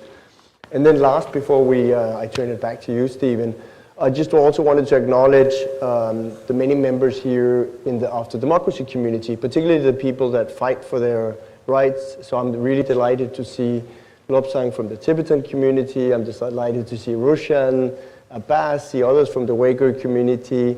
I also, but now I don't see you because of the light, but I saw a lot of my Hong Kong friends as well, and Kwok was here just earlier. So I think this is also big testimony to Taiwan's freedom, that people that want freedom inside China, this is also where they can gather. It's in free Taiwan, and I'm really delighted that you're all here, particularly at a time where there's a hard situation for the democracy community overall with funding dwindling, particularly from the US government. So it's wonderful to see all of you, and I think it's very fitting to make a shout out to you in this session when it's democracy equals justice. Your fight is about justice. Thanks very much. Do we have a microphone, or how is it working here? I can't see anybody. Oh, we're open for questions. How about Roland over here? Yes, Roland with the red tie. Hi, Roland Paris from the University of Ottawa in Canada. Question for Dr. Chen. It's good to see you. The United States is the indispensable partner for Taiwan, but there are many people here from different countries, and I wonder if you would tell us what are the most important ways that all of the rest of us can be supporting Taiwan right now? I think while the United States, can I answer that? Absolutely. Or tag out to I think the U.S. is now taking a break from the global society of democracy. That's okay. I mean, probably they have a shoulder too much burden, but it's time now for the rest of us to step forward and stand for each other. I think that is the spirit is very important, and we'd like to see there is more support for democracy around the world, especially those countries who are at the front line, fighting the expansion of authoritarianism. So that's very important, show support. Secondly, provide lesson and provide a resource so that we can sustain the people's effort to safeguard their democracy and freedom. I think that is the spirit. For Taiwan, in the past few years, we have received a lot of support from our genuine friends. We appreciate that, and we want to you all to spread the word. Your understanding of CCP, your understanding of the authoritarian ruler around the world, and shape the public perception about the value of democracy, about the value to fight authoritarian expansion. I think otherwise we might be all swallowed by this authoritarianism. I never thought when I was studying in the United States that one day we have to put in effort to safeguard democracy. We always thought that democracy is something in the end in itself, and it will sort of, can protect itself. But no, recently facing we saw that with the sheer power of democracy, it will prevail. But that's not something that can be taken for granted now. So I think that is very important. So spread the word. Democracy is important. freedom matter, and also stand up for each other. This is why, even though it's possibly not that popular now, but we are still willing to say that we support Ukraine in its fight for its own sovereignty, its own democracy, and its freedom. Thanks very much. The gentleman behind, is it Kim? Thank you, Stephen. Jim Boutillier, previously with the Canadian Department of National Defense. My question is principally to the Foreign Minister, but to a degree to our Danish colleague as well. In the communications age, controlling the narrative is the high ground. And the Chinese, as you're well aware, have been adept at promoting a triumphalist view that the United States, by its very nature, is in a state of terminal decline. And recently, the elevation of Mr. Trump to the White House for a second time has raised questions about American reliability. Would you say that as an exercise in cognitive dissonance that the Chinese are making inroads in terms of the confidence that the average Taiwanese has in the reliability of the United States? And you may have some observations as well on the basis of your experience. Thank you. Yes, being a communist, they are so good at this. They want to divide us from within. They want to weaken us from within. I think that's something that we should be very aware of. And in the past few years, we have been fighting that. We are fighting that not to censor the different view. We know this is a free society. The different opinions should be competing on the market. We are fighting this. By, as I told many of our friends, visitors, that we, at our side of story, we want to enhance the freedom of speech, not take things out of the market.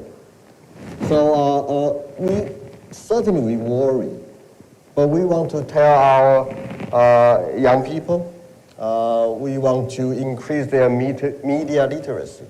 And we also want to help, not only our own. We know that China is projecting its influence, not limited to Taiwan, but to our neighbors, to the world. So that's why at the Foreign Ministry, we engage actively in the GCTF framework so that we can help our friends to enhance the media literacy. Don't forget that China is are very actively spreading the rumors about Japan, even about the treated nuclear wastewater, and that is a narrative that are building. I think CCP is very good at this. They believe that building a narrative is the number one before they launch any military action. So we have to be very clear about that, and we have to come up with a way to respond to that. And the best way is have our side of story heard. And serving in the government in the past few years, I was the one who sort of tried to tell my colleague. The thing is that we have to strengthen our effort in policy communication. Not everything is about disinformation, although we know there are disinformation. But the thing is, what really matters is how much effort you put into communication.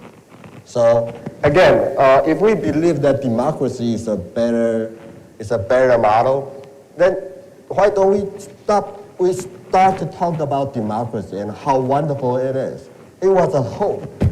From my own experience of fighting the authoritarian ruler in my college year, we know firsthand, and like you are fighting in a democracy in Egypt, and that's something we aspire of. That is something we really want. We want to tell those friends who have been enjoying democracies for so long and so into the trap of complacency that democracy matters. And think about that one day if you are deprived of a democracy and freedom, what would life be? So I think that's important, and we'd like to help. Thanks very much. It was a great question. Obviously, Mr. Trump is making it easier for the whataboutists in the world. Any non-Canadians want to ask a question, or we got it's going to be a Canadian session? Gentleman here. Thank you so much. So I'm Yamamoto from Japan Sasuka Peace Foundation. Yesterday and today we discussed about that democracy, and I am very clearly understand that Japan, Taiwan is we are the front line of the democracy community. So we have a good alliance partner, so the United States. So I will totally agree. But on the other hand, so the front line of the democracy country is not only Japan, Taiwan. So the Philippines, Indonesia, Singapore, and so on. So, but I understand. But unfortunately, the China so try to effort to expand the influence for the global South, including the Southeast Asia countries. So, how Taiwan's government effort to share the keep the partners, including the Philippines, Vietnam, and other South China Sea countries. So please ask my question. This is my question. Thank you. To me? So is the question, how is Taiwan helping to fill the gap left by the United States, or, okay. Certainly, we used to saw that the U.S. will be here and will team up with Taiwan to help our neighbors. Probably the U.S. currently has, is in the time taking a break and some reflection. It will come back. We are confident. But meantime, we have to, before the new administration in the United States, I always advocate that we should build make our bilateral relationship or multilateral relationship resilient of American political change. I think this is time to test our determination. Are we genuine about the regional alliance? For example, I think Japan and Taiwan can team up and help our friends in the Philippines. They are facing the challenge. They are facing the maritime challenge from China on a daily basis. So in Taiwan, we are willing to help, and we are helping. We are helping their Coast Guard. We are helping their Coast Guard to have a more modern equipment so as to respond to the China challenge on the maritime domains. I think that is one spirit and one example.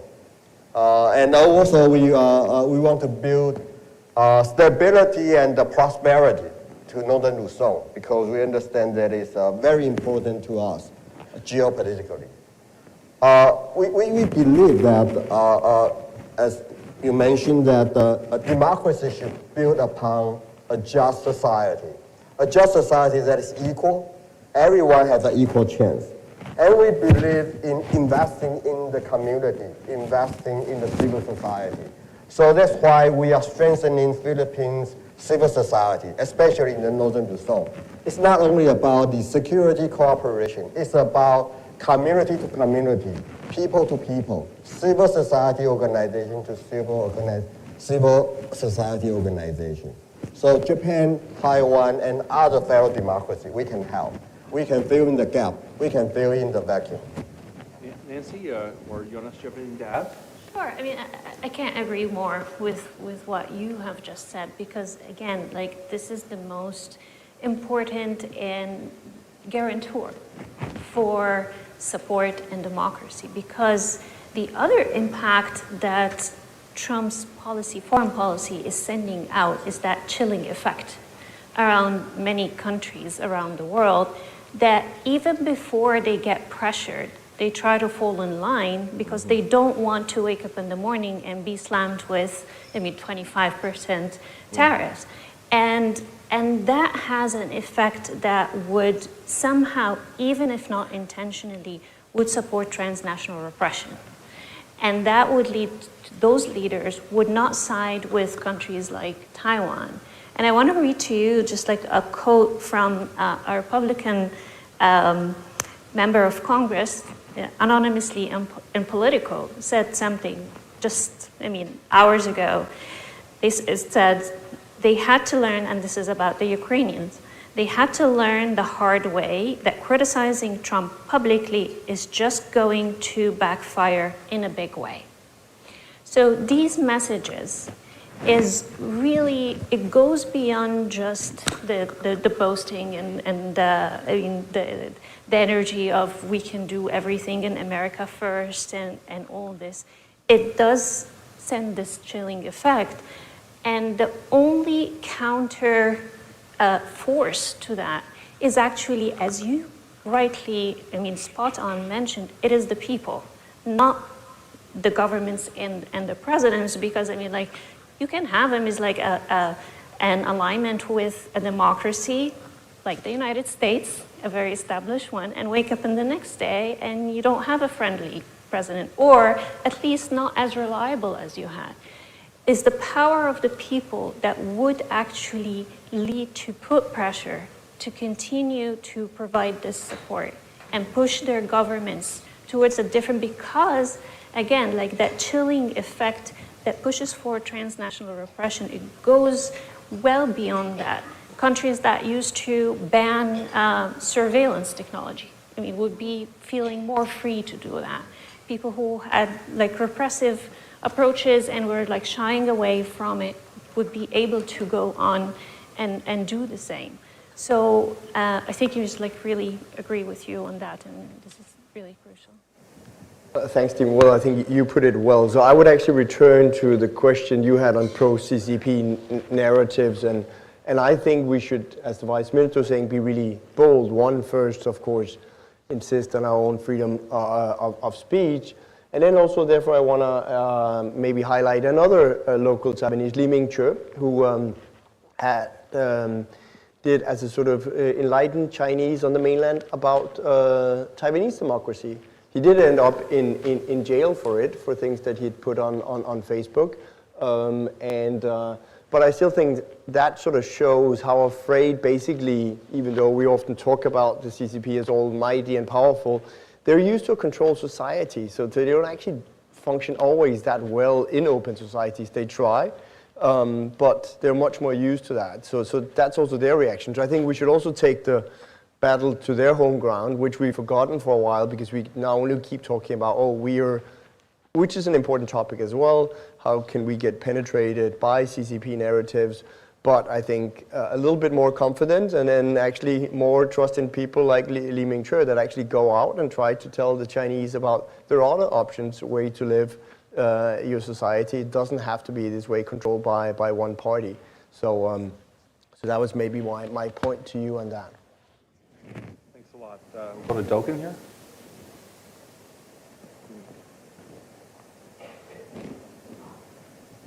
Hi, I'm Dolkun Issa. I'm the former president of the World Uyghur Congress.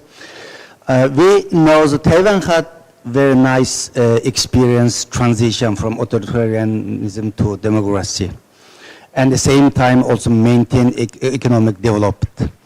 But we have seen some other countries, particularly in Central Asia, for example, Kazakhstan, Kyrgyzstan, Uzbekistan, they are also after the Soviet Union collapse, they are starting democracy.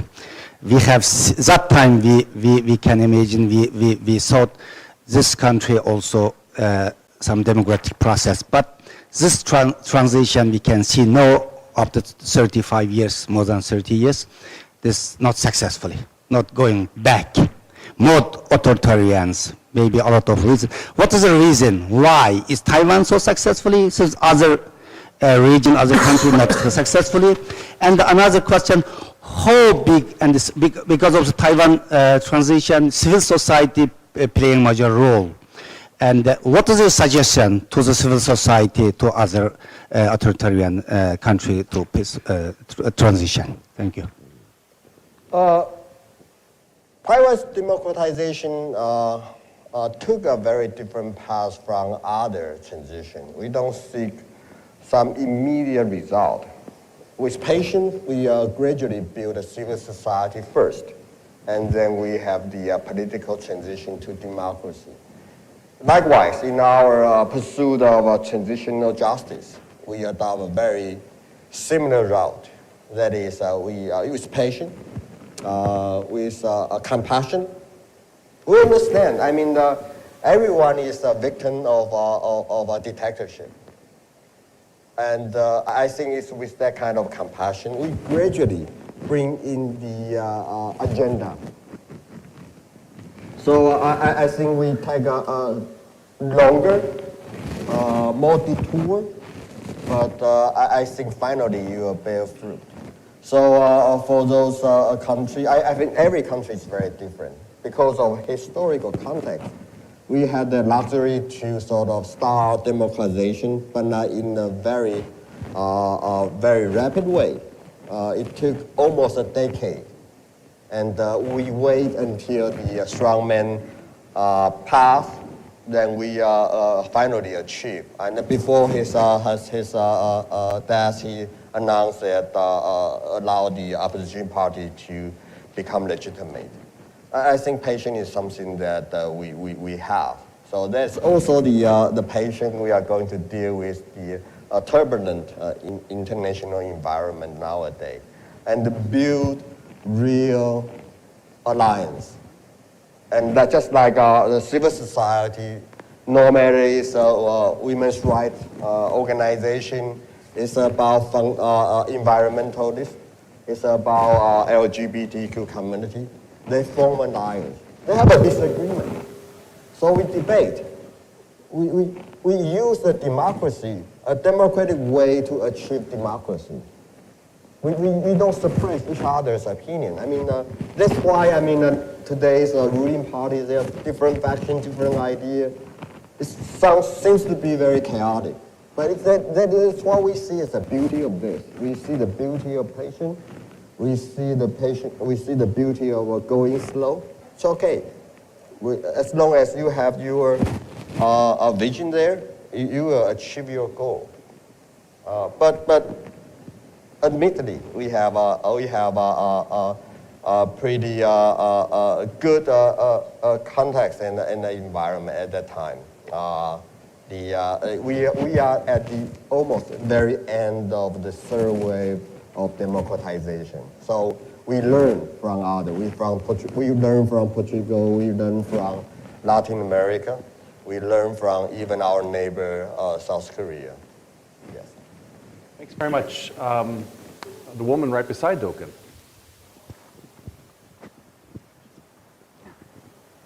Thank you very much. Hello, my name is Ji-Hae Kim. I am from the Asia Pacific Foundation of Canada. Since the theme of this plenum is democracy and justice, my question is about Taiwan and what it can learn from the events following December 3rd martial law in South Korea. So, as we've seen in recent days and weeks, there's a surge of actually supporters of President Yoon who are vocal against his impeachment. And in parallel to that, we now see a South Korean constitutional court rushing in with a verdict with a pace and transparency like that's never seen before.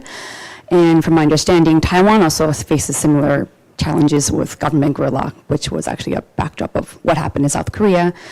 My question is, how can Taiwan gain in both democracy and justice if something like this were to happen here? Thank you. Thanks very much. I'll open it up. Whoever wants to answer. We hope not. We hope that our political leaders have the passion. They have their own agenda. I think when President Yoon used the very strong resistance from the parliament as his pretext to announce some very extreme political actions. As I said that we are, as a social scientist, I don't really want to talk about culture, but we do have the experience to become. We always admire the Korean people. They are more forceful. They when they seek democratization, they are not like Taiwanese people. We go slow, you know, we don't take it to the street too much. We don't stage too much strikes. We learn from Korea's case examples. We always believe that as a federal democracy, we start our democratization process approximately at the same time. Our democracy is resilient, are both resilient enough. So politicians have to be very patient, but also I think the civil society matter. I think at the end, the civil society is the only guarantor for a healthy democracy. If I may say, again, not in the spirit of our current international environment, but simply by being the first country in Asia to legalize same-sex marriage, you can see that the resilience of our civil society. And this civil society is strong enough and resilient enough to still insist on the very difficult political agenda for the green transition in our energy need. I know many friends told us that you should consider other options, but we still believe and we invest and want to use that to build an industry that is our green energy. So I think that is a demonstration of the strength of Taiwan's civil society. We believe that through our interaction, we always believe in Korean civil society. After all, you are our model. We watch your movie, we copy, we take your repertoire of action. We read your novel. Probably you don't read our novels, but we read your novels about those activists. And there are rumors about how college students quit school or being sort of expelled from school and going to organized labor.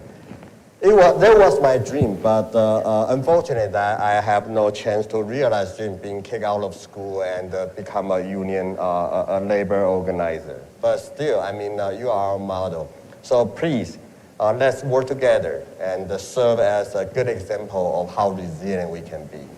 Nancy, you have anything to I add?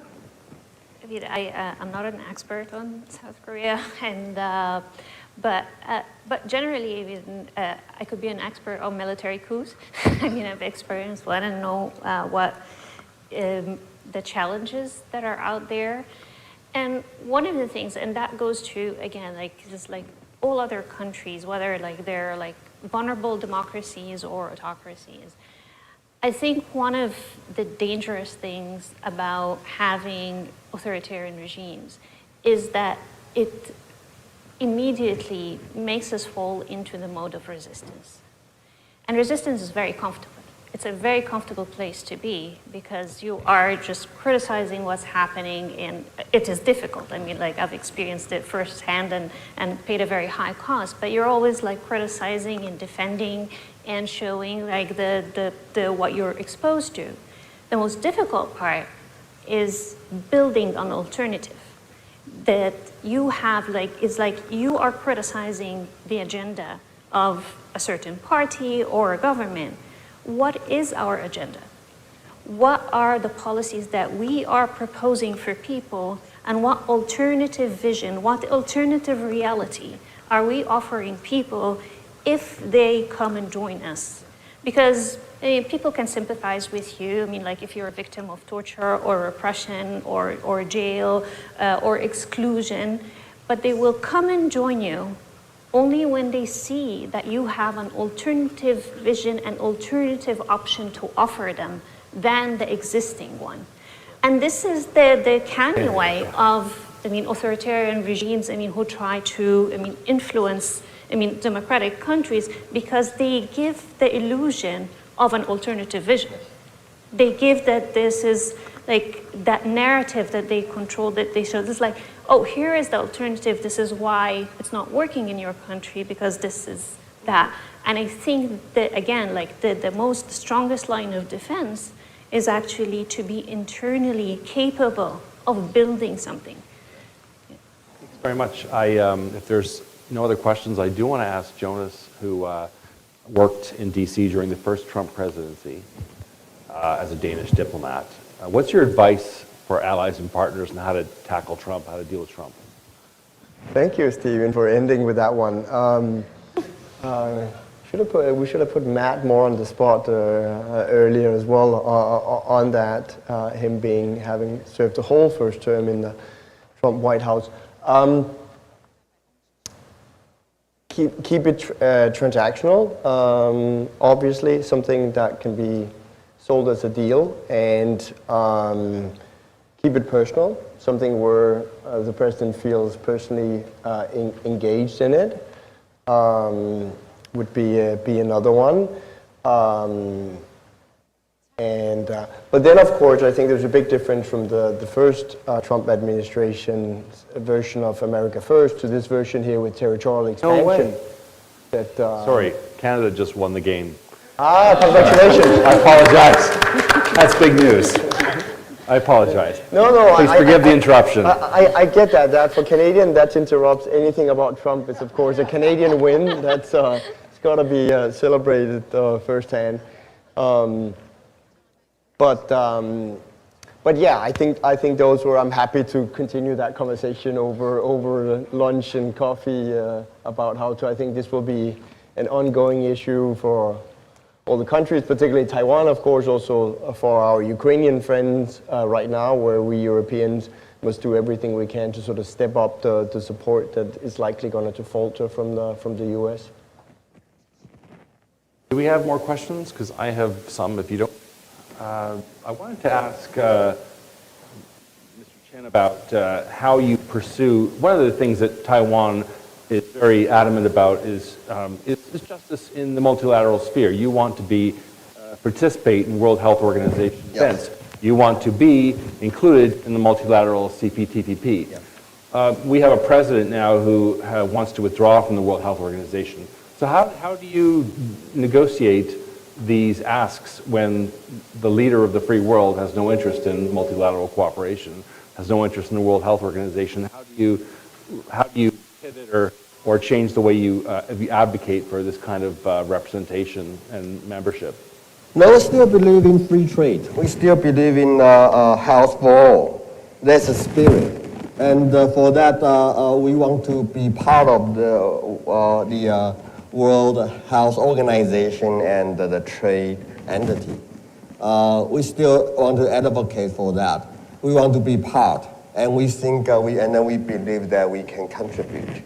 Just add on this issue, I think, as fellow democracy, we should understand there is an obligation for us to show to others that democracy is a better form of governance, alternative. Authoritarianism is not an alternative, even though as attractive as it seems to be. So that's why Fan and I wrote a small academic article at the turn of the century. It's about how a newly democratized society deals with a disease. There was a SARS, and at that time we saw that as a new democracy we tend to criticize, but not to sort of build. And we are happy to report that this time, during the COVID, Taiwan society finally find a way to deal with the disease. That is, at that time, we feel a strong obligation that we want to show other countries that democracy delivers. Democracy protect your house in a democratic way, not by knocking down everything. We want to be an alternative to Chinese way of dealing with the disease. I think it was with that kind of awareness that our MOVA at that time launched a campaign, the Taiwan Can Help. We want to help our friends, allies, and those countries in need to prepare, to be better prepared to protect themselves. I think that, nowadays, if U.S. decided momentarily to take a break from the global democracies, that's all right. I mean, we should pick up the rest. We should feel that obligation to stand for each other, as I mentioned. And we should feel the obligation, feel the duty to demonstrate that democracy is truly a better model. Otherwise, I would not spend my 10 years in Venn to study democracy was the best model, and that should be history. I mean, there's a value thing there, although it's not really popular nowadays to speak of that. Just have Nancy have the last word, I think. No, I mean, it's just like I've been agreeing with you all along and really admiring everything you said, and now I disagree with you about just like if America wants to take a break from democracy, just let it be. Because it would, everything that the United States does, it will affect, without exaggeration, the entire world. Yes. And there needs to be a counter force to that. And just to give you one example of like how this could affect, I mean, Taiwan and any other countries, like one of the decisions that were made over the past long months since Trump became president is suspending the law that bans Americans from bribing foreign officials. This is sending a dangerous message in two ways. One, it is corrupting, and his claim is actually this has been like so limiting for Americans. It really confines them from their ability to compete.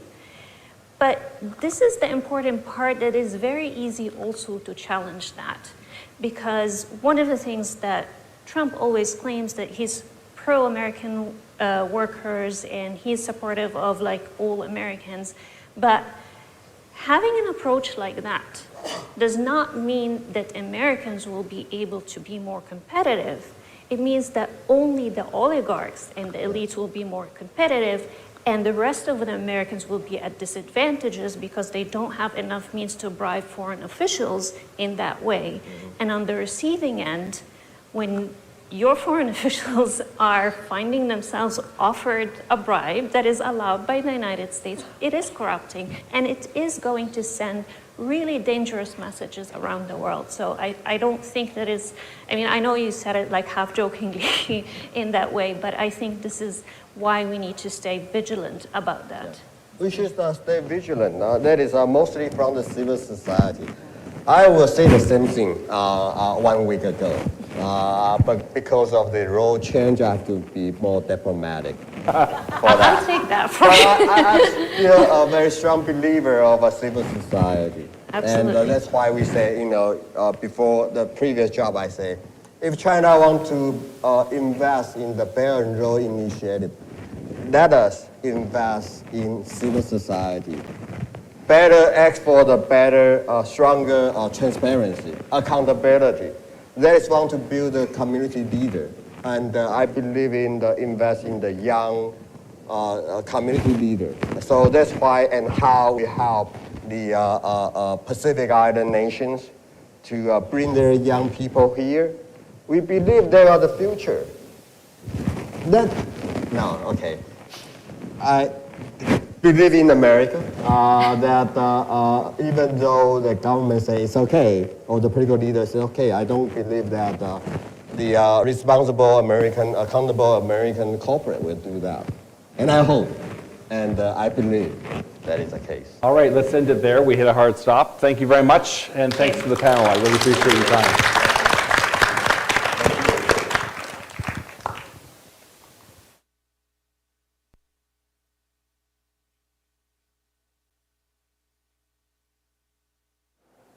Ladies and gentlemen, please bring your bags with you at this time. We have a security sweep during the lunch break.